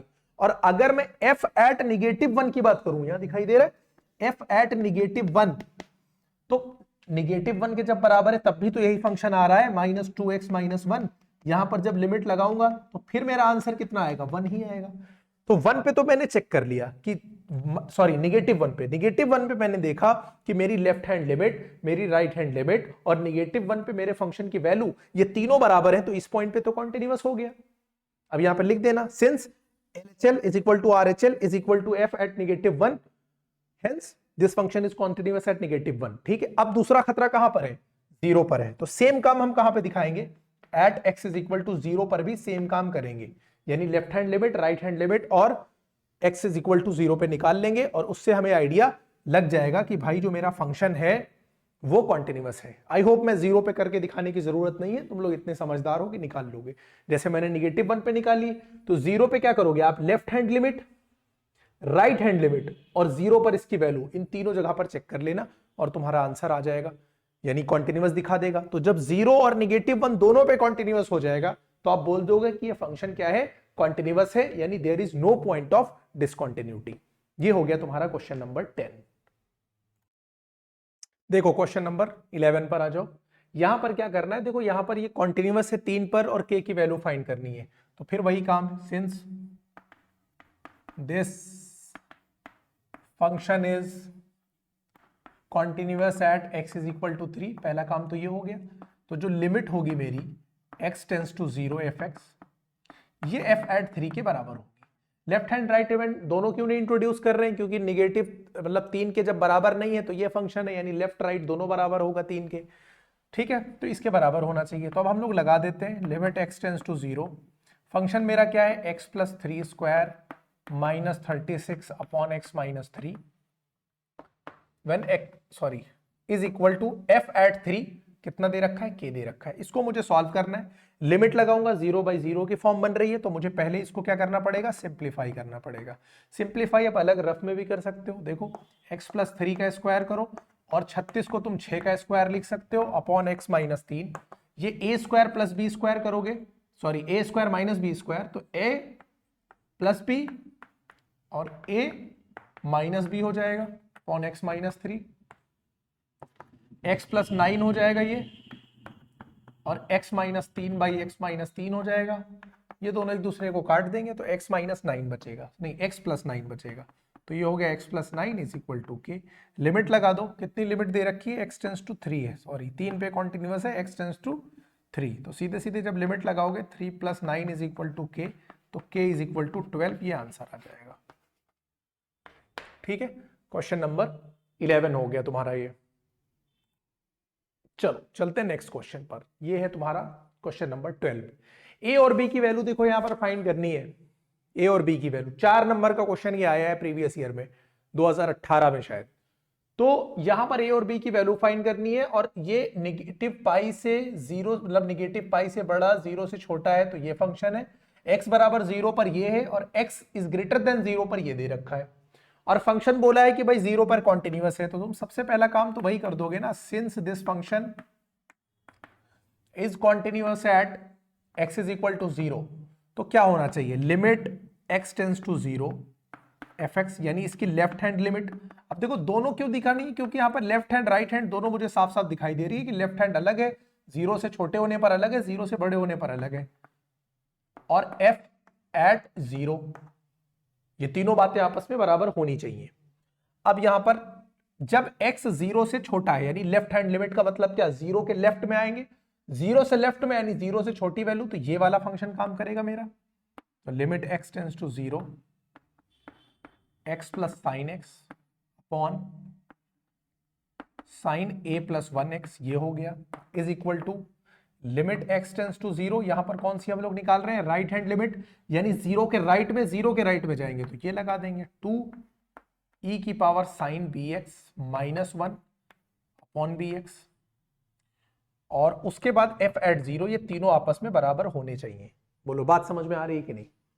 अब f एट 0 तो 2 दे रखा है, यहां से यानी इसको सॉल्व करके 2 के बराबर रखेंगे, a वैल्यू दे देगा, यहां पर रखेंगे b अपनी वैल्यू दे देगा। आई होप बात समझ में आ रही होगी। अब यहां पर हम देखते हैं कि भाई इसको कैसे किया जाए। अब इसको अगर साइन वाली आइडेंटिटी कई बार पहले भी यूज करे हो कि limit x tends to 0 sine x by x बराबर 1 होता है, तो तुम साइन के एंगल को और डिनोमिनेटर में जो अलजेब्रिक टर्म दे रखा है उनको एक करने की कोशिश करोगे। सबसे पहले एक काम करो, ये जो x यहां पर दे रखा है ना, उस x से इसमें डिवाइड कर दो, जिससे साइन एक्स बाई एक्स मिल जाएगा, और साइन एक्स बाई एक्स मिलते ही तुम्हारा काम हो जाएगा। बोलो बात समझ में आ रही है कि नहीं? ठीक है, तो देखते हैं।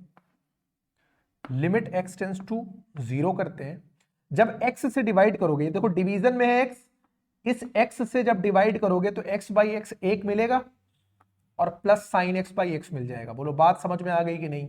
1 पे लिमिट लगाओगे 1 ही रहेगा, साइन एक्स बाई एक्स पे 0 की लिमिट लगाओगे 1 आ जाएगा, तो यहां तो कोई दिक्कत नहीं है। ठीक है, अपॉन में चले आओ, यहां पर देखो साइन a प्लस 1 मेरे पास बचा, क्या बचा? Sine a plus 1। इस पर भी अगर सेम लिमिट का काम करना है तो जो एंगल है वही नीचे मुझे मिल जाए, यानी a प्लस 1।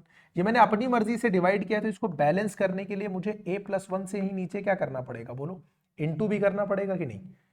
ठीक, अब यहां पर आ जाओ, ये एक काम करो, इसको आगे सिंप्लीफाई ही कर लो पहले।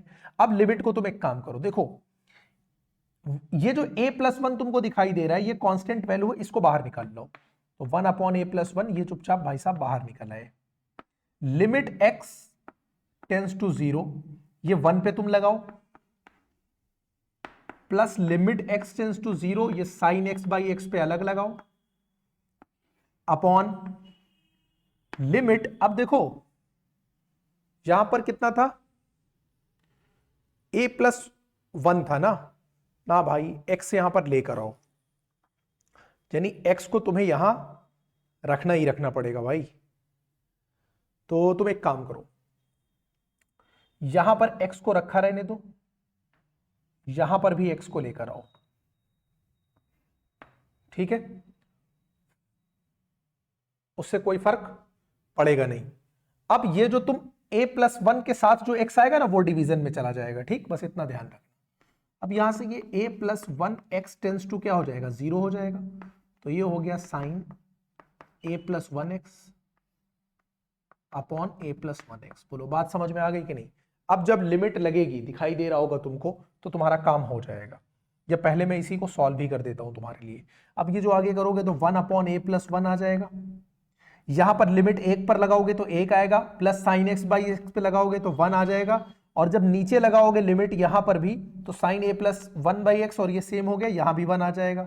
यानी ये कुल मिला के सॉल्व करने पर आया, नीचे दिखाई दे रहा है, ये 1 प्लस 1 2, यानी 2 अपॉन a प्लस 1 आएगा।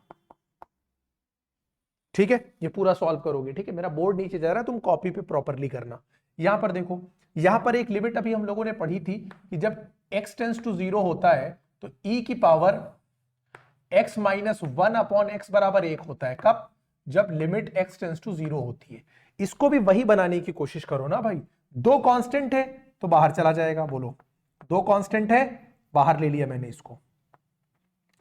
e की पावर साइन बी एक्स है -1, नीचे भी मुझे साइन बी एक्स चाहिए ना। ये बेवकूफी मत करना कि बी एक्स लिखा है तो साइन लेकर चले आओ, क्योंकि साइन मतलब कुछ नहीं। मैथमेटिक्स में, ट्रिग्नोमेट्री में साइन कुछ नहीं होता जब तक उसके साथ कोई एंगल ना हो, सिर्फ साइन मतलब नथिंग। तो यहां पर हम किससे लाएंगे? इनटू करेंगे, यानी यहां पर साइन बी एक्स हम अपनी मर्जी से लेकर आएंगे।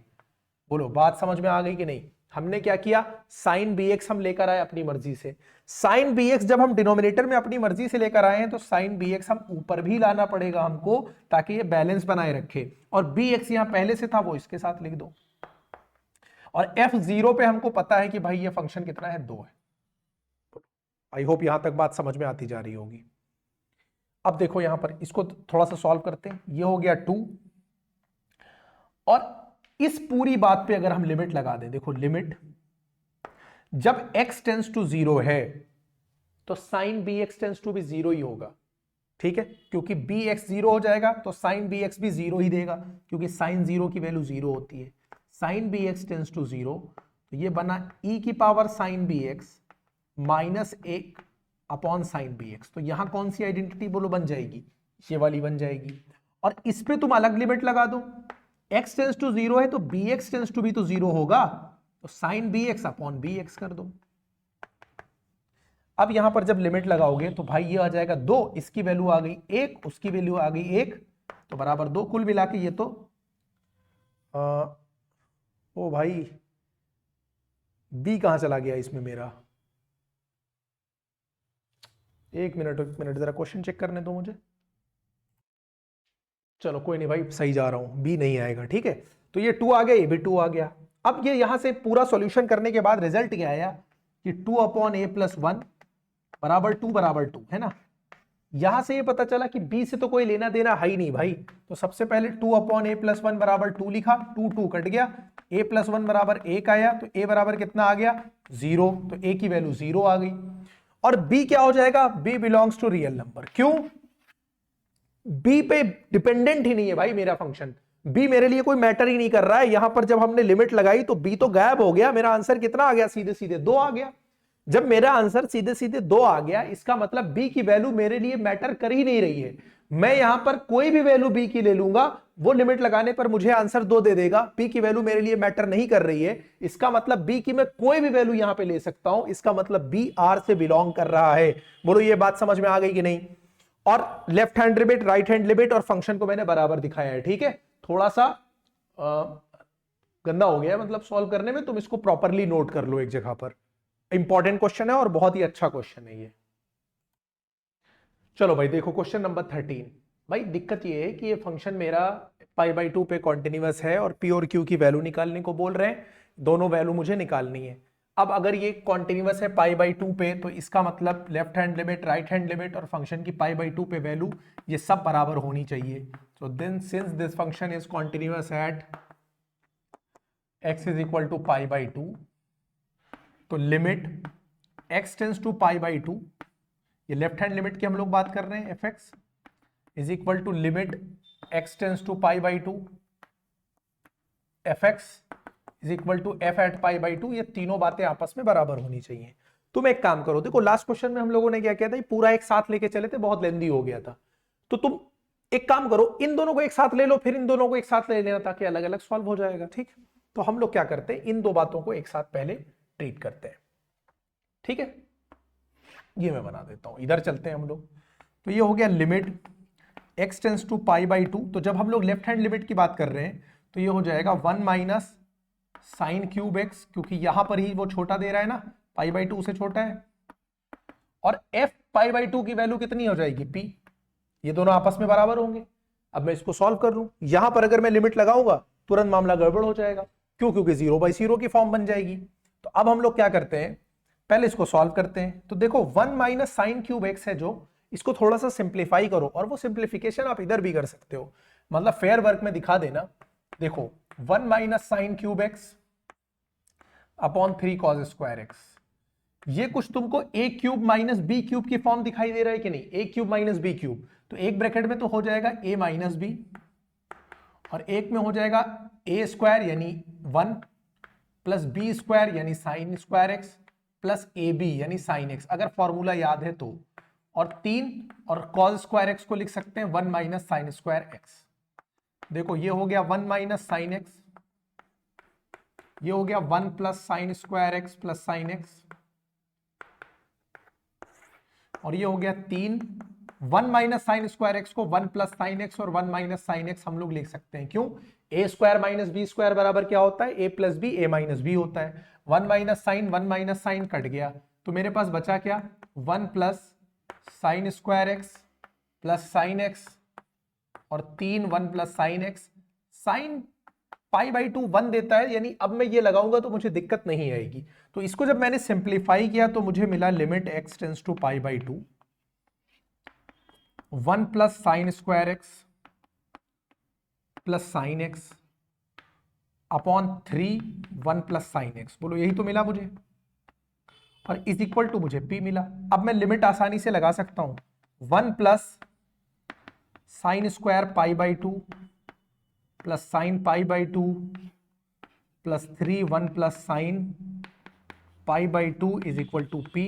साइन π/2 की मुझे वैल्यू पता है कि 1 होती है, तो 1 प्लस 1 प्लस 1 ऊपर हो जाएगा, ठीक है, 1 प्लस 1 प्लस 1 और नीचे 3, और यहां 1 plus 1 is equal to p। देखो ऊपर 3 आ रहा, नीचे 3 आ रहा, कट जाएगा, तो p इज इक्वल टू निकल कर आया 1/2। बोलो बात समझ में आ गई कि नहीं? ये मैंने लेफ्ट हैंड लिमिट को फंक्शन की वैल्यू से कंपेयर करा के p की वैल्यू निकाल लिया। अब आ जाओ यहां पर, यानी q वाले पर आ जाओ। देखो q वाले में क्या करना है, लिमिट x टेंस टू, मैं यहां लिख देता हूं लिमिट x टेंस टू। अब जब हम लोग ये पॉजिटिव लेंगे तो मेरा फंक्शन क्या हो जाएगा, 1 माइनस साइन एक्स, क्योंकि अब हम लोग राइट हैंड लिमिट लगा रहे हैं तो π/2 के राइट में जाएंगे, पाई माइनस 2x और इस पे क्या लगा हुआ है square, is equal to f at π/2। f at π/2 p था, p की वैल्यू हम लोग ऑलरेडी यहां से फाइंड कर चुके हैं। इसको थोड़ा बनाने की कोशिश करते हैं। देखो ये लिख दो limit x tends to π/2, q तो कांस्टेंट है, बाहर भी आ सकता है, तो एक काम करो q को यहां लिखो, बार बार वहां लिखने का झंझट ना पालो। 1 माइनस साइन एक्स है तो इसको तुम लिखो 1 माइनस साइन एक्स को क्या मैं कॉस π/2 माइनस एक्स नहीं लिख सकता हूं? बोलो बात समझ में आई कि नहीं?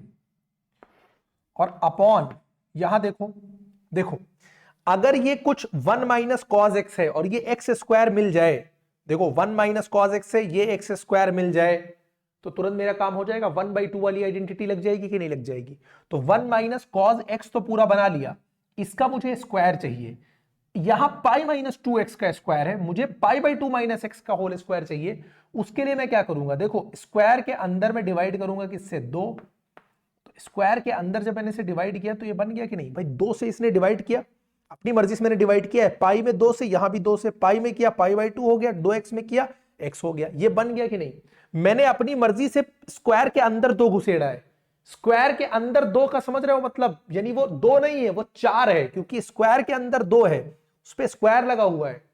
तो वो जो तुमको 2 दिखाई दे रहा है ना, 2 से डिवाइड, तुमने एग्जैक्टली 2 से नहीं बल्कि 4 से डिवाइड मारा है, क्योंकि स्क्वायर लगा हुआ है, 2 का स्क्वायर से डिवाइड मारा है। आई होप बात समझ में आई होगी। तो जब मैंने अंदर 4 से डिवाइड मारा है तो बाहर मल्टीप्लाई भी बैलेंस करने के लिए कितने से करूंगा, 4 से करूंगा कि नहीं करूंगा? अब देखो 4 तो कांस्टेंट है, तो q/4 निकल के तो बाहर आ जाएगा। लिमिट π/2 माइनस एक्स, ये टेंस टू 0 हो गया, क्योंकि ये π/2 की तरफ बिलोंग कर रहा था, तो पाई माइनस पाई मतलब x अप्रोच कर रहा था π/2 की तरफ, तो π/2 माइनस एक्स अप्रोच करेगा 0 की तरफ कि नहीं? क्योंकि x π/2 रखोगे 0 आ जाएगा।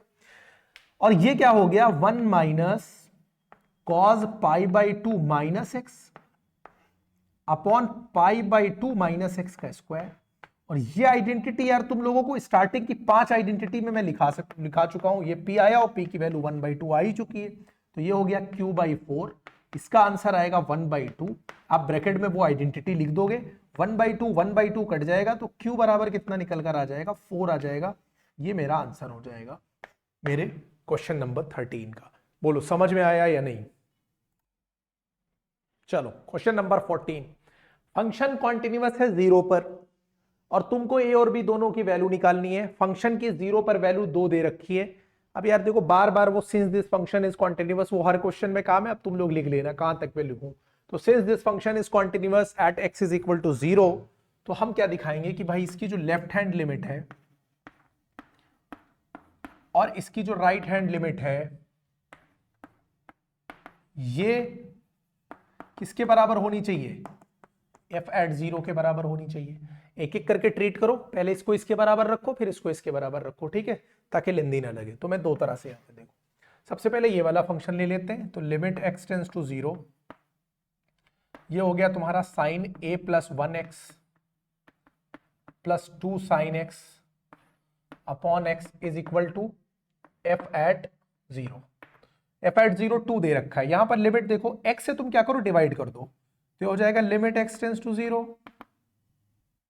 x को इसके पास लेकर आओ और इसके पास अलग लेकर जाओ, तो इसके पास लेकर आओगे तो बनेगा sine a plus 1x upon x, और साइन इसके साथ अलग लेके जाओगे तो 2 साइन x अपॉन x बनेगा, और f 0 पे 2 दे रखा है, मतलब मैंने x को इसके साथ अलग किया, इसके साथ अलग किया। इसके साथ दिक्कत क्या है कि इसके पास a प्लस 1x है, अगर नीचे भी a प्लस 1x बन जाए तो मेरा काम हो जाएगा। तो नीचे मैं a प्लस 1 से इंटू कर दूंगा, बैलेंस करने के लिए ऊपर भी a प्लस 1 से मुझे इंटू करना पड़ेगा। यहां साइन x बाई साइन मिल जाएगा, मेरा काम हो जाएगा। अब लिमिट लगाते हैं, a प्लस 1 को निकाल कर बाहर करो क्योंकि कांस्टेंट है। लिमिट में किस पे लगाऊंगा, देखो जब a x टेंस टू 0 है तो a plus 1x tense to 0, यानी ये भी होगा, और ये हो जाएगा sine a plus 1x upon a plus 1x। देखो मेरा ये एंगल और ये वाली चीज बराबर हो गई, यानी 1 मेरे काम आ गया।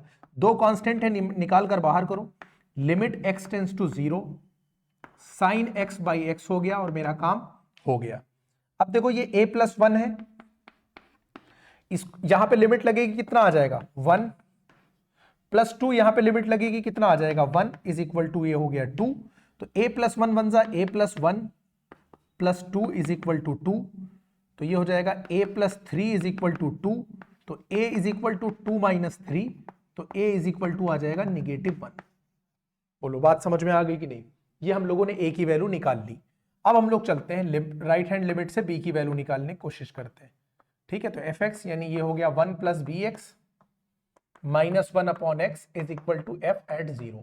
f एट 0 हमको पता है 2 है। यहां पर अगर हम लिमिट लगाएंगे तो ये 0/0 की फॉर्म बन रहा है, सिंप्लीफाई करना है।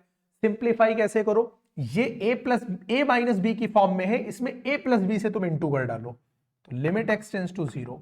जब ये a माइनस बी की फॉर्म में है, यानी इस पूरी बात को a मानो, इसको b मानो, जब ये a माइनस बी है, a प्लस बी से इंटू करोगे तो a square minus b square बनेगा, यानी इस पे स्क्वायर लगेगा तो 1 प्लस बी एक्स, और इस पे स्क्वायर लगेगा -1 अपॉन एक्स, और ब्रैकेट में क्या हो जाएगा नीचे √1 प्लस बी एक्स प्लस 1। बोलो बात समझ में आई कि नहीं? एक तरह से जिसको हम लोग रेशनलाइजेशन बोलते थे, वही काम यहां पर किया है। और f0 की वैल्यू कितनी आ गई? 2 आ गई।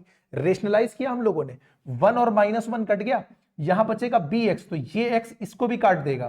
तो जब यहां पर हम लोग देखेंगे b कांस्टेंट है, b limit x tends to 0, ठीक है, यहां पर हो गया b अपॉन, अब यहां पर जब हम लोग लिमिट लगा देंगे, यानी ये बना ऐसे कुछ, ये कुछ ऐसे बना सॉल्व करने पर, अब लिमिट लगा दो b अपॉन, जब यहां पे 0 लिमिट लगाओगे तो ये 0 हो जाएगा और 1 का अंडर रूट 1 हो जाएगा। बोलो, और 1 प्लस 1 कितना हो जाएगा? 2 हो जाएगा, इज इक्वल टू 2। बात समझ में आ गई कि नहीं? x की जगह 0 रखा, b 0 से 0 हुआ, 1 ऐड किया, 1 प्लस 0 1 हुआ, 1 का square root 1, 1 plus 1 2, b by 2 is equal to 2, तो b इज इक्वल टू 4 हुआ कि नहीं हुआ? आई होप समझ में आ रहा होगा। ये हो गया क्वेश्चन नंबर 14।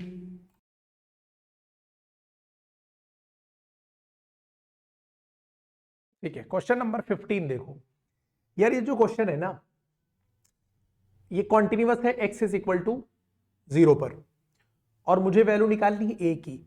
तुम लोगों को प्रॉब्लम क्या करना होगा, देखो ये यार, इसको सॉल्व कैसे किया जाए, इसको सॉल्व करने में बड़ी प्रॉब्लम आएगी। तो ऊपर भी रूट लगा है, इस पे भी रूट लगा है, फिर x के ऊपर अंदर भी रूट लगा हुआ है, तो बहुत ही प्रॉब्लमेटिक हो जाएगा।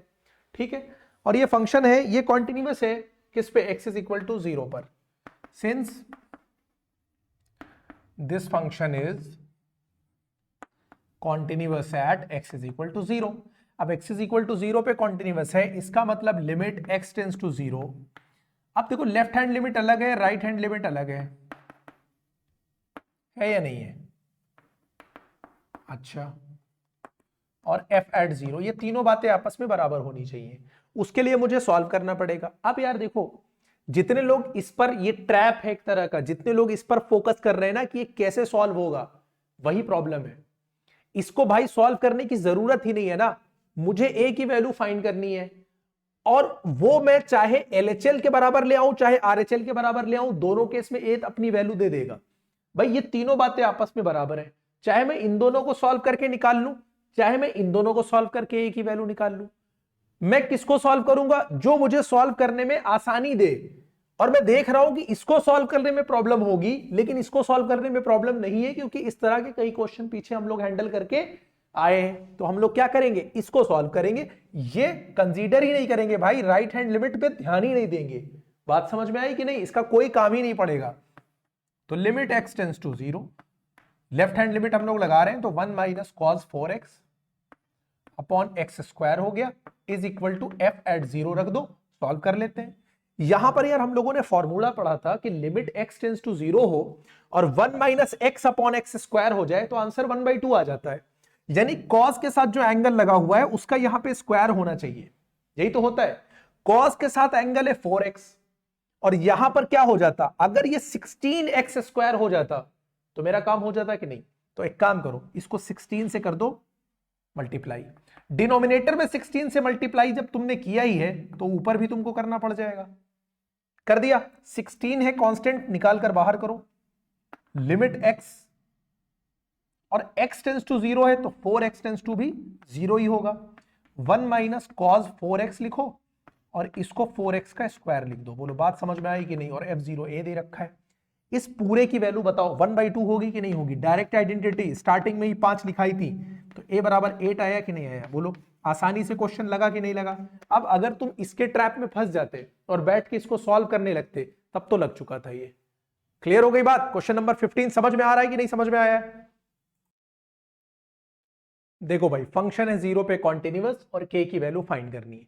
फंक्शन 0 पे कॉन्टिन्यूअस है, k की वैल्यू फाइंड करनी है। LHL RHL दोनों क्या होना चाहिए, बराबर होना चाहिए। 0 की बात कर रहा है तो 0 के जब बराबर है तो ये होगा, 0 से बड़ा है तो ये होगा, 0 से छोटा है तो ये होगा। तो चूंकि ये हम लिखेंगे since this function is continuous at x is equal to 0, इसकी left hand limit, right hand limit और फंक्शन एट 0, ये तीनों बातें बराबर होनी चाहिए। हालांकि जो फंक्शन एट 0 है और राइट हैंड लिमिट है वो दोनों बातें बराबर है, तो ये दोनों बातें सेम चीज डिनोट कर रही हैं, तो अलग अलग लिखने की जरूरत नहीं है, यानी इसको सॉल्व करने की मुझे जरूरत है। ये हो गया लिमिट x टेंस टू 0, ये हो गया 1 plus k x minus 1 minus k x under root लगा हुआ है upon x is equal to limit x tends to 0, और ये हो जाएगा 2x प्लस 1 और अपॉन x माइनस 1। बोलो बात समझ में आ रही है कि नहीं। x टेंस टू 0 दे रखा है, ये तो सेम है तो बार बार तो करेंगे नहीं। अब इसको देखो कैसे सॉल्व करना है। इसको फिर वही काम करेंगे ना, रेशनलाइज करेंगे। इसको तुम इधर ले जाओ, रेशनलाइज करो। 1 plus k x 1 minus k x upon x, तो इसमें तुम क्या करोगे, देखो ऊपर नीचे इंटू करोगे। किससे, a माइनस बी की फॉर्म में है, a प्लस बी से इंटू करोगे। a प्लस बी से इंटू करोगे तो इस पे भी स्क्वायर इस पे भी स्क्वायर, यानी a square minus b square से खुल जाएगा, यानी 1 plus k x minus 1 minus k x हो जाएगा। बोलो हाँ। और ये हो गया x, और यहां क्या हो जाएगा 1 plus k x plus 1 minus k x. क्यों, क्योंकि भाई ये a माइनस बी की फॉर्म में था तो a प्लस बी की फॉर्म से हमने इंटू कर दिया है। ऊपर देखो क्या हो जाएगा 1 plus k x minus 1 plus k x, यही तो होगा। के एक्स माइनस माइनस प्लस हो जाएगा उधर, और ये हो जाएगा x, यहां तो यही रहेगा 1 प्लस के एक्स और plus under root 1 minus k x. बोलो बात समझ में आ रही है कि नहीं। 1 और माइनस 1 कट गया, यहां क्या आ गया 2 के एक्स, ये आ गया x, ये हो गया 1 प्लस के एक्स और प्लस इधर भी 1 माइनस के एक्स। बोलो बात समझ में आ गई कि नहीं। ये वैल्यू अब यहां से देखो x और x भी कट जाएगा, यानी इसको सिंप्लीफाई करने पर ये आया कि नहीं। ये फेयर में ये वर्क दिखाओगे, इसको आकर यहां पर रख दो। लिमिट x टेंस टू 0 कितना है तुम्हारा, ये है 2k तो कांस्टेंट है, जाहिर सी बात है। 1 plus k x plus 1 minus k x. यहां पर जब लिमिट लगाओगे तो 2 इंटू 0 प्लस 1 और यहां पर 0 माइनस 1 हो जाएगा। यहां पर 2k तो तुम्हारा कांस्टेंट है, यहां पर जब तुम लगाओगे लिमिट तो रूट 1 का 1 हो जाएगा और यहां 1 माइनस 0 रूट 1 का 1 हो जाएगा, यानी ये हो जाएगा 2k बाई 2 आएगा। और यहां इसको सॉल्व करोगे 2 0 0 1 अपॉन निगेटिव 1 आएगा, 2 2 कट जाएगा, k बराबर -1 आंसर हो जाएगा। बोलो बात समझ में आ रही है कि नहीं। अच्छी तरीके से कंटिन्यूटी के क्वेश्चन समझ में आ रहे हैं या नहीं। चलो भाई देखते हैं नेक्स्ट। करना यह है कि यार देखो x बराबर 2 पे ये कॉन्टिन्यूअस इन्होंने दे दिया है और x बराबर 2 पे वैल्यू k है, ये निकालना है सीधे सीधे। यहां पर लिमिट हमें दिखाई दे रही है, left hand right hand limit बराबर ही है, तो हम सीधे सीधे कहेंगे limit x tends to 2 x cube plus x square minus 16x plus 20 upon x minus 2 whole square, ये f2 के बराबर होना चाहिए। बोलो हाँ, बराबर होना चाहिए कि नहीं। इसको अगर मैं सॉल्व करूं, देखो बाकी तुम जब सॉल्व कर रहे होगे तो प्रॉपरली लिखोगे कि since this function is continuous at x is equal to 2 hence limit x tends to 0 fx is equal to f at 2। वो इतने क्वेश्चन में करते आते तुम्हें आइडिया लग गया होगा। दिक्कत यहां पर यह है कि भाई ये सिंप्लीफाइड नहीं है, तो इसको सिंप्लीफाई करना पड़ेगा ना भाई। अब इसको सिंप्लीफाई किया कैसे जाए, समस्या है कैसे सिंप्लीफाई किया जाए। देखो ये ऊपर भी पॉलिनोमियल फंक्शन है, नीचे भी पॉलिनोमियल फंक्शन है या नहीं है। 2 लगाऊंगा 0 कर देगा, दिक्कत आ रही है। तो एक बात कंफर्म है, कहीं ना कहीं ये x माइनस 2 से कट रहा होगा, ये x माइनस 2 से कट रहा होगा, चेक कर लो। x माइनस 2 बराबर 0, तो x बराबर 2 होना चाहिए। अगर मैं 2 यहां रखूं तो 2 का क्यूब 8 आएगा और 2 का क्यूब यहां से 4 आएगा, 8 4 12, 12 और 20 32 होगा। और यहां 2 रखूंगा माइनस 32, 32 और माइनस 32 0 हुआ, यानी x प्लस x माइनस 2 इसका फैक्टर होगा। चेक कर लिया, सिंप्लीफाई कर लो। x माइनस 2 से तुम कर दो डिवाइड, किसको? X cube plus x square minus 16x plus 20 को। देखो x में x क्यूब लाना है तो x स्क्वायर से इंटू करना पड़ेगा, एक्स स्क्वायर में x से करेंगे तो 2 में भी करना पड़ेगा, माइनस 2x स्क्वायर हो गया। सब्ट्रैक्शन करते हैं, कट हो गया, यहां माइनस प्लस हो गया, x square 2x square 3x square हो गया, यहां से माइनस 16x को नीचे ले आओ। ये 9th क्लास में तुमने किया है और आई होप 8th में भी किया है।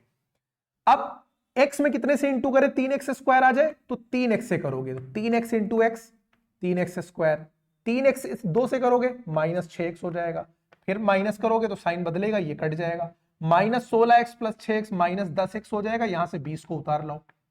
x में कितने से इंटू करें माइनस 10x आ जाए, माइनस 10 से करेंगे तो minus 10x minus 10 minus 2 plus 20, ये दोनों साइन कट जाएगी, ये कट जाएगा। बोलो बात समझ में आ गई कि नहीं? यानी यहां से मैंने ये कहा कि भाई मैं x cube plus x square minus 16x plus 20 को क्या लिख सकता हूं, x minus 2 into x square plus 3x minus 10। और इसको अगर मैं ध्यान से देखूं, इसको देखो जरा ध्यान से, x square plus 3x minus 10 को 5 2 10 और 5 और 2 का डिफरेंस कितना है 3, यानी इसका जो फैक्टराइजेशन होगा वो होगा x प्लस 5 और x माइनस 2। ठीक है, ना हो तो करके चेक कर लेना। ये देखो x minus 2 square into x plus 5 आया कि नहीं, सिंप्लीफाई करने पर हो गया काम। लिमिट x टेंस टू 2, इसको सिंप्लीफाई करने पर आया x minus 2 square x plus 5 upon x minus 2 square, नीचे था ही पहले से। f2 पे वैल्यू इसकी k है, ये दोनों कट के किनारे हो गए, तो ये हो गया limit x tends to 2 x plus 5 is equal to k। Limit लगा दो, 2 प्लस 5 बराबर k, k बराबर कितना आ गया 7। बोलो समझ में आया कि नहीं, समझ में आ रहा है कि नहीं? ठीक है, बहुत मेहनत से बना रहा हूं, उतनी ही मेहनत से पढ़ाई भी कर लेना। रात को ऑलमोस्ट 12 बजने वाले हैं और मैं यहाँ ये लेक्चर रिकॉर्ड कर रहा हूँ तुम लोगों के लिए, तो जितनी मेहनत मैं इसको बनाने में लगा रहा हूँ तुमको एक्सप्लेन करने पे, उतनी मेहनत से इसको पढ़ भी लेना बैठकर। नेक्स्ट क्वेश्चन पर आ जाओ। देखो ये फंक्शन जो है ना, ये π/2 पे कॉन्टिन्यूअस है, π/2 पे कॉन्टिन्यूअस है, तो भाई दोनों left hand limit right hand limit तो बराबर ही है, क्योंकि तो x टेंस टू π/2 fx, ये बराबर होना चाहिए f एट π/2, क्योंकि π/2 पे ये कॉन्टिन्यूअस है। तो limit x tends to π/2 k cos x upon pi minus 2x is equal to π/2 पे वैल्यू कितनी आ रही है 3 आ रही है, इसको सॉल्व करना पड़ेगा। देखो नीचे पाई माइनस 2x है, एक काम करो x माइनस π/2, अगर इसको देखो k कांस्टेंट है, k को निकालकर बाहर कर दो क्योंकि k कांस्टेंट था। cos x को क्या हम लोग साइन π/2 माइनस x नहीं लिख सकते हैं? बोलो लिख सकते हैं कि नहीं लिख सकते हैं? अच्छा, अपॉन इसको तो भाई साइन 90 माइनस एक्स लिख दिया। सेम चीज मुझे नीचे भी लानी है, उसके लिए मुझे 2 से इसमें क्या करना पड़ेगा डिवाइड, तो π/2 माइनस एक्स हुआ कि नहीं हुआ, मैंने 2 से डिवाइड किया है, तो 2 से जब यहां मैंने डिवाइड किया है यानी इसमें, तो इसमें 2 से इंटू भी तो करना पड़ेगा। बोलो बात समझ में आ रही है कि नहीं? बराबर कितना हो गया 3, k/2 तो निकल के आ गया बाहर, ये हो गया लिमिट। अब ये बताओ जब x टेंस टू π/2 है तो π/2 माइनस एक्स टेंस टू 0 हो जाना चाहिए, ये हो गया sine π/2 minus x upon π/2 minus X is equal to 3। देखो इस पूरे की वैल्यू 1 आ गई कि नहीं आ गई, तो k/2 इंटू 1 बराबर 3 हो जाएगा, तो k बराबर कितना हो जाएगा, बोलो 6 हो जाएगा, और यही तुम्हारा आंसर हो जाएगा। इसको अपॉन ना समझ लेना। बोलो क्लियर हो गया कि नहीं? क्वेश्चन नंबर 18 समझ में आया या नहीं? देखो भाई फंक्शन है x बराबर 0 पर कॉन्टिन्यूअस है, तो left hand right hand limit को बराबर दिखा दो। बार बार वही काम है ना, इतनी तो आइडिया तुम लोगों को लग ही गया होगा इतने क्वेश्चंस करने के बाद। तो जब हम दोनों को आमने सामने दिखाएंगे तो ये हो जाएगा limit x tends to 0। Left hand limit में हम लोग कौन सा फंक्शन यूज करेंगे, a साइन π/2 x प्लस 1, और राइट हैंड लिमिट यानी जब 0 से बड़ा हो तो हम लोग कौन सा यूज करेंगे, ये वाला function tan x minus sine x upon x cube use करेंगे, ठीक है। यहां पर देखो सीधे सीधे जब तुम लगाओगे, लिमिट सीधे लगने का कोई फायदा हो रहा है, ये कितना हो जाएगा, 0 यहां लगा दोगे तो a साइन पाई बाई 2 आ जाएगा, ये a साइन पाई बाई 2 ये हो जाएगा। लिमिट एक्सटेंड्स टू 0, यहां पे लगाओगे 0 बाई 0 की फॉर्म बन जाएगी, सिंप्लीफाई करो, tan x को लिख सकते हैं sine by cos x minus sine x upon x cube, ठीक है। ये हो जाएगा साइन पाई बाई 2 की वैल्यू 1 होती है तो ये a हो जाएगा। ये हो जाएगा लिमिट एक्स टेंड्स टू 0, देखो साइन एक्स और ये कॉज इससे जाके इंटू करेगा तो minus sine x into cos x हो जाएगा और upon cos x into x cube हो जाएगा। बोलो बात समझ में आ गई कि नहीं, ये बात समझ में आई। इसको थोड़ा और सिंप्लीफाई करो, ये हो गया limit x tends to 0, sine x को ले लो कॉमन तो ऊपर हो जाएगा 1 minus cos x, 1 minus cos x हुआ कि नहीं, और एक्स क्यूब और इंटू कॉज एक्स, ठीक। अब देखो थोड़ा सा दिमाग लगाओ, ये तो a आ गया तो a इज इक्वल टू, मैं यहीं पे चलता हूं, a is equal to limit, देखो एक x दे दो तुम साइन x को तो limit x tends to 0 sine x by x, जिससे ये 1 आ जाएगी, आइडेंटिटी लग गई कि नहीं। एक्स स्क्वायर दे दो तुम cos को तो into limit x tends to 0 1 minus cos x upon x square, फिर सीधे सीधे वो लिमिट वाला ये 1 दे देगा, ये 1 बाई 2 दे देगा, एक्स क्यूब निपट गया, 1 बाई कॉज एक्स बचा, इस पे अलग लिमिट लगा दो, x tends to 0 cos x. बोलो बात समझ में आ गई कि नहीं, कॉज एक्स नहीं है 1 बाई कॉज एक्स, ठीक है। अब देखो तो a इज इक्वल टू ये क्या आ जाएगा, जब इस पे लिमिट लगाओगे 1 आ जाएगा, इस पे लिमिट लगाओगे 1 बाई 2, सीधी सीधी आइडेंटिटी है, और इस पे 1 बाई कॉज एक्स, कॉस 0 1 होता है तो 1 हो जाएगा, तो इस सीधे सीधे जो आंसर निकल कर आया a बराबर वो 1 बाई 2 निकल कर आ गया। बोलो समझ में आया कि नहीं, बढ़िया क्वेश्चन था कि नहीं था, बहुत ही बढ़िया क्वेश्चन था, मजा आया, ठीक है। चलो नेक्स्ट पे चलते हैं अब हम लोग। नेक्स्ट देखो भाई, x बराबर 1 पे कॉन्टिन्यूअस है, तुरंत लिमिट लगाओ, ठीक है। लिमिट x टेंड्स टू 1, कौन सा फंक्शन काम करेगा, fx, ये लेफ्ट हैंड लिमिट निकालेंगे, x टेंड्स टू 1 ये राइट हैंड लिमिट लगाएंगे, और f एट 1, ये तीनों बराबर होना चाहिए कि नहीं होना चाहिए। लेफ्ट हैंड लिमिट जब x 1 से छोटा हो, मैं एक बार क्वेश्चन चेक कर लेता हूं, x 1 से बड़ा है, हाँ ये है, और x 1 से छोटा है तो ये, ठीक है। देखो अब थोड़ी सी चालाकी करते हैं, तुम्हारे दिमाग में ये होता है कि ये इसको चेक कर रखना कि यहाँ x इज ग्रेटर देन 1 है या स्मॉलर देन 1 है, तो लेफ्ट हैंड लिमिट में स्मॉलर देन 1 यानी ये लगाएंगे, ठीक है। तो ये हो जाएगा limit x tends to 1 5ax minus 2b, और यहां पर लिमिट x टेंड्स टू 1, कौन सा फंक्शन यूज करेंगे, 3ax प्लस b, और यहां पर f1 बराबर कितना दे रखा है, 11 दे रखा है 11 ही है, हाँ ठीक है। लिमिट लगा दो तो x बराबर 1 रखेंगे तो ये हो जाएगा 5a माइनस 2b, यहां x बराबर 1 रखेंगे तो आ जाएगा 3a प्लस b, और बराबर कितना हो गया, 11 हो गया। a और b की वैल्यू निकालनी है तो दो इक्वेशन बन गई कि नहीं, 5a minus 2b is equal to 11 और 3a plus b is equal to 11, और दोनों को मुझे सॉल्व करना है। इसमें क्या करो, 2 से क्या कर दो, इंटू कर दो, तो ये हो जाएगा 5a minus 2b is equal to 11, और 2 से इंटू करोगे तो ये हो जाएगा 6a plus 2b is equal to 22, ये कैंसिल आउट हो गया। 11a इज इक्वल टू 11 और 22 को जोड़ोगे 33 हो जाएगा, तो a बराबर 3 आया कि नहीं आया, बोलो a की वैल्यू कितनी आ गई, 3 आ गई। a की वैल्यू डाल दो चाहे यहां चाहे यहां, तो अब a की वैल्यू जब डालूंगा यहां पर तो कितना था भाई, 5a माइनस 2b, यहीं पे कर देता हूं, इज इक्वल टू 11, 5 3 हो जाएगा 15 minus 2b is equal to 11, negative 2b is equal to 15 जाके 11 में से घट जाएगा, माइनस 4 आ जाएगा, तो b बराबर कितना आ गया, 2 आ गया, ये माइनस माइनस प्लस हो गया। बोलो अब ये सब सॉल्यूशन तुम लोगों के लिए बच्चों वाला खेल है, कर लोगे आसानी से। देखो a और b निकालना है, फंक्शन कह रहा है कॉन्टिन्यूअस है, सिर्फ बोला है कॉन्टिन्यूअस है, पॉइंट नहीं दे रखा है, तो दो जगह पे देखो तुम, 2 पर और 10 दोनों पे तुमको कंसीडर करना पड़ेगा, या ऐसे समझो यहां कहीं 2 होगा, यहां कहीं 10 होगा, ठीक है। जब फंक्शन 2 से छोटा है तो आंसर कितना आ रहा है, 5, 2 के बराबर या 2 से छोटा, 2 और 10 के बीच में ये है ax प्लस b, और जब 10 से बड़ा है तो कितना आ रहा है 21, तो तुम दोनों पॉइंट पे चेक कर लो, ठीक है। पहले केस में क्या, at x is equal to 2 पे तुम पहले चेक करो, तो भाई अगर x बराबर 2 पर ये कॉन्टिन्यूअस, भाई हर पॉइंट पे कॉन्टिन्यूअस है तो x बराबर 2 पर भी क्या होगा, ये कॉन्टिन्यूअस होगा, तो लिमिट लगा दो, limit x tends to 2f(x) is equal to f at 2 होना चाहिए कि नहीं होना चाहिए?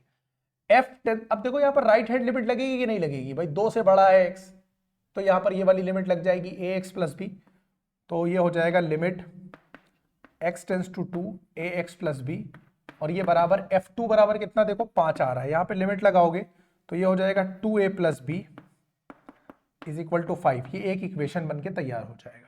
ठीक है, 10 पे चेक कर लो भाई, at x is equal to 10, जब x इज इक्वल टू 10 है तो 21 आ रहा है, तो लिमिट x टेंस टू 10, और यहां पर देखो लेफ्ट हैंड लिमिट लगाओ, fx is equal to f at 10। बोलो बात समझ में आ रही कि नहीं? तो ये हो जाएगा ax प्लस बी, और f एट 10 पे कितना हो रखा है, लिमिट x टेंस टू 10, यहां पर 21 दे रखा है, 10 लगाओगे तो 10a प्लस बी बराबर कितना आ जाएगा, 21 आ जाएगा। ठीक है, ये हो गया दूसरा इक्वेशन। दोनों इक्वेशन को अब तुम्हें क्या कर देना है, सॉल्व कर देना है।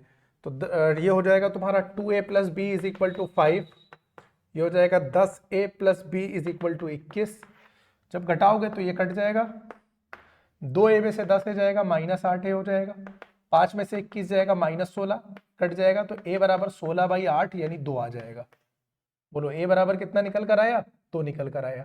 a की वैल्यू चाहे यहां डाल दो चाहे कहीं भी डाल दो, यहां पे डालोगे देखो 2a प्लस बी बराबर कितना है, 5 है, यहां पर a की वैल्यू 2 डाला तो कितना हो गया, 4 plus b is equal to 5, तो b बराबर हो गया 5 - 4 यानी 1। क्लियर है क्वेश्चन नंबर 21? नेक्स्ट क्वेश्चन देखो भाई, 3 पे कॉन्टिन्यूअस है, a और b की वैल्यू निकालनी है। अब बिल्कुल आसान हो चुका है, limit x tends to 3 left hand limit is equal to x tends to 3, यहां पे राइट हैंड लिमिट, दोनों को बराबर दिखा दो बस। लेफ्ट हैंड लिमिट कौन सी लगेगी, limit x tends to 3 ax plus b, right hand limit देखो लिमिट x टेंस टू 3 कौन सी लगा रहे हैं, bx प्लस 3। बोलो यही तो होगी। क्वेश्चन ने क्या कहा है कि रिलेशनशिप बतानी है। ठीक है, तो यहां पर लिमिट लगाओ तो कितना हो जाएगा, 3a प्लस बी, यहां पे लगाओ तो कितना हो जाएगा, 3b प्लस 3, ये तो होगा भाई 3a प्लस बी हो गया, यहां लगाई तो 3b प्लस 3 हो गया। अब 3a 3b को इधर लाओ तो -b minus 3b minus 2b हो जाएगा, बराबर 3 हो जाएगा। यही रिलेशनशिप आनी चाहिए। यह आंसर हो गया क्वेश्चन नंबर 22 का। देखो x जो है ये पाई पे कॉन्टिन्यूअस है, पाई पे कॉन्टिन्यूअस है, फिर वही लेफ्ट हैंड राइट हैंड का खेल खेलो कटाक से। x tends to pi, left hand limit is equal to x tends to pi. देखो आप राइटिंग थोड़ी बहुत समझने की कोशिश करना, क्योंकि अगर मैं बहुत साफ साफ लिखता ना भी तो लेक्चर बहुत ज्यादा लेंदी हो जाता। और मेन चीज है प्रैक्टिस तुम लोगों को करनी है, बस समझ में आना चाहिए बस। लिमिट x टेंस टू पाई, ये यहाँ पर फंक्शन कौन सा काम करेगा, kx प्लस 1, क्योंकि पाई से छोटी वैल्यू ले रहे हैं, और जहां पाई से बड़ी लेंगे राइट हैंड में तो cos x हो जाएगा। यहां पर लगा दो तो हो जाएगा k पाई प्लस 1, और यहां पर लगाओगे तो कितना हो जाएगा, cos पाई। cos पाई की वैल्यू तुम लोगों को पता होगी, k पाई प्लस 1, cos पाई होता है -1, तो k पाई बराबर कितना हो जाएगा, -2, क्योंकि प्लस 1 उधर जाएगा, तो k बराबर हो जाएगा -2/पाई। यह आंसर होना चाहिए। बोलो आसान है या नहीं? 2 क्वेश्चन और बचे हैं बस, और आज का हम लोग यहीं पर उसके बाद खत्म कर देंगे। देखो कह रहा है लेमडा की किस वैल्यू के लिए ये फंक्शन कॉन्टिन्यूअस होना चाहिए x इज इक्वल टू 0 पर। अब अगर इस फंक्शन को x इज इक्वल टू 0 पर कॉन्टिन्यूअस होना है तो LHL और RHL दोनों को बराबर होना पड़ेगा। तो भाई देखते हैं, तो limit x tends to 0, left hand limit x tends to 0, इधर कौन सी लगाएंगे, राइट हैंड लिमिट लगाएंगे। लिमिट x टेंस टू 0, कौन सा function, mod x square, sorry lambda x square minus 2x, limit x tends to 0, 4x plus 1 हो जाएगा। Limit लगा दो तो ये देखो, जब लिमिट लगाओगे 0 का स्क्वायर 0, 2 0 से 0, लेमडा भी हो जाएगा 0 हो जाएगा। और यहां जब सॉल्व करोगे लिमिट लगाओगे तो कितना आ जाएगा, देखो 4 0 से 0 1 आ जाएगा, 0 और 1 बराबर नहीं होते हैं, तो because limit x tends to 0 fx, यानी इसकी left hand limit is not equal to limit x tends to 0, यानी राइट हैंड लिमिट जब ये बराबर ही नहीं है तो लिमिट एग्जिस्ट करेगी नहीं, फंक्शन कॉन्टिन्यूअस होगा ही नहीं. So there is no value of lambda, there is no value of lambda for which the given function is continuous at x is equal to 0. बोलो बात समझ में आ गई कि नहीं? ये लैंग्वेज लिख देना भाई. जब left hand limit right hand limit बराबर आई ही नहीं, लिमिट एग्जिस्ट करेगी नहीं, फंक्शन कॉन्टिन्यूअस होगा ही नहीं किसी भी लेमडा की वैल्यू के लिए. बात समझ में आ गया? ठीक है, बात समझ में आ गया नहीं, बात समझ में आ गई. तो एक और क्वेश्चन करेंगे लास्ट, और उसके साथ ही तुम लोगों का ये जो कॉन्टिन्यूटी का पूरा खेल है ये खत्म हो जाएगा. हम लोगों ने पिछले 11-12 साल के सारे प्रीवियस ईयर क्वेश्चंस निपटा लिए हैं इस लेक्चर में कॉन्सेप्ट के साथ. ठीक, तो अब आई होप कोई प्रॉब्लम नहीं आएगी तुमको कॉन्टिन्यूटी के क्वेश्चंस करने में. चलो भाई देखो, 2 पे कॉन्टिन्यूअस है, एक ही वैल्यू बतानी है. अब इतना एक्सपर्ट हो चुके हो इस सब क्वेश्चन में कि तुम लोग आसानी से लगा सकते हो. चाहे जिधर लिमिट लगा दो, चाहे लेफ्ट हैंड में लगा दो, चाहे राइट हैंड में लगा दो, कोई फर्क नहीं पड़ता है. सीधे सीधे देख रहा है कि 3 आएगा, हम राइट हैंड में लगा देते हैं. 2 प्लस एफ एक्स, ये राइट हैंड लिमिट, और ये एफ एट 2 के बराबर होना चाहिए क्योंकि फंक्शन तो कॉन्टिन्यूअस है ना. तो जब हम ये लगाएंगे तो लिमिट एक्स, ये क्या हो जाएगा x प्लस 1, और f2 पे वैल्यू कितनी दे रखी है? a दे रखी है. यहां लिमिट लगाओगे तो 2 प्लस 1 बराबर a, तो a बराबर कितना आ जाएगा? 3. बोलो बात समझ में आ गई कि नहीं? a की वैल्यू आ गई. आगे कह रहा है फंक्शन की कॉन्टिन्यूटी चेक करो भाई. Function at x is equal to 3. x is equal to 3 मतलब क्या? जब x 2 से बड़ा हो जाए यानी 3 पे, तो फंक्शन की वैल्यू कितनी आ जाएगी? 4 आ जाएगी. लेफ्ट हैंड पे तो कुछ है नहीं. बोलो है? तो जब लेफ्ट हैंड पे कुछ है ही नहीं, x बराबर 3 पे सिर्फ बोला, x बराबर 3 पे 4 दिखा दो, कह दो हाँ ठीक है कॉन्टिन्यू है. ठीक है, और हम लोगों को इसमें कुछ करना है नहीं. तो ये हम लोगों का लास्ट क्वेश्चन था. इसी के साथ कॉन्टिन्यूटी के सारे क्वेश्चंस हम लोगों ने इस लेक्चर में कंप्लीट किए हैं. लेक्चर थोड़ा सा लेंदी हुआ है, ऑलमोस्ट 2 आवर के अराउंड, लेकिन ये 2 घंटे की क्लास करने के बाद तुमको ये मान के चलो कि कॉन्टिन्यूटी के कॉन्सेप्ट पे कोई प्रॉब्लम नहीं आएगी. और अब अगर ऐसा कोई भी क्वेश्चन के की वैल्यू वाला आ गया ना, तो तुम लोग आसानी से उसको निपटा पाओगे. आई होप बात समझ में आ गई होगी. ठीक है, तो आज का लेक्चर अच्छे से देखो, उसके बाद हम लोग मिलेंगे आप डिफरेंशिएबिलिटी के साथ. ऑलमोस्ट 120 अराउंड क्वेश्चंस हम लोग करेंगे प्रीवियस ईयर के डिफरेंशिएबिलिटी के. ठीक है, तो जिन लोगों ने अभी कॉन्सेप्ट क्लैरिटी नहीं है वो सिर्फ डेरिवेटिव के फॉर्मूले अच्छे से याद कर लो मेरी नेक्स्ट क्लास के लिए. ठीक है, ताकि डिफरेंशिएशन करने में तुमको प्रॉब्लम ना फेस हो, और बिल्कुल बेसिक जो उसके फॉर्मूले हैं, ठीक है, वो याद करके आ जाओ. ठीक है, जैसे x to the power n का डिफरेंशिएशन क्या होता है? n x to the power n minus 1, sine x का cos x का माइनस साइन x, ये सब याद करके आओ और नेक्स्ट क्लास में मिलो. ठीक है, इस लेक्चर को अच्छे से देखो और अपने दोस्तों के साथ भी शेयर करो इसको, क्योंकि ये प्रीवियस ईयर क्वेश्चन की सीरीज है और हम लोग पिछले 10-12 साल के सारे प्रीवियस ईयर क्वेश्चन लगाने की कोशिश करेंगे एग्जाम से पहले, और ये एग्जाम में तुमको बहुत हेल्प करने वाला है. ठीक है, तो मिलते हैं अब नेक्स्ट क्लास में डिफरेंशिएशन के साथ. Thank you.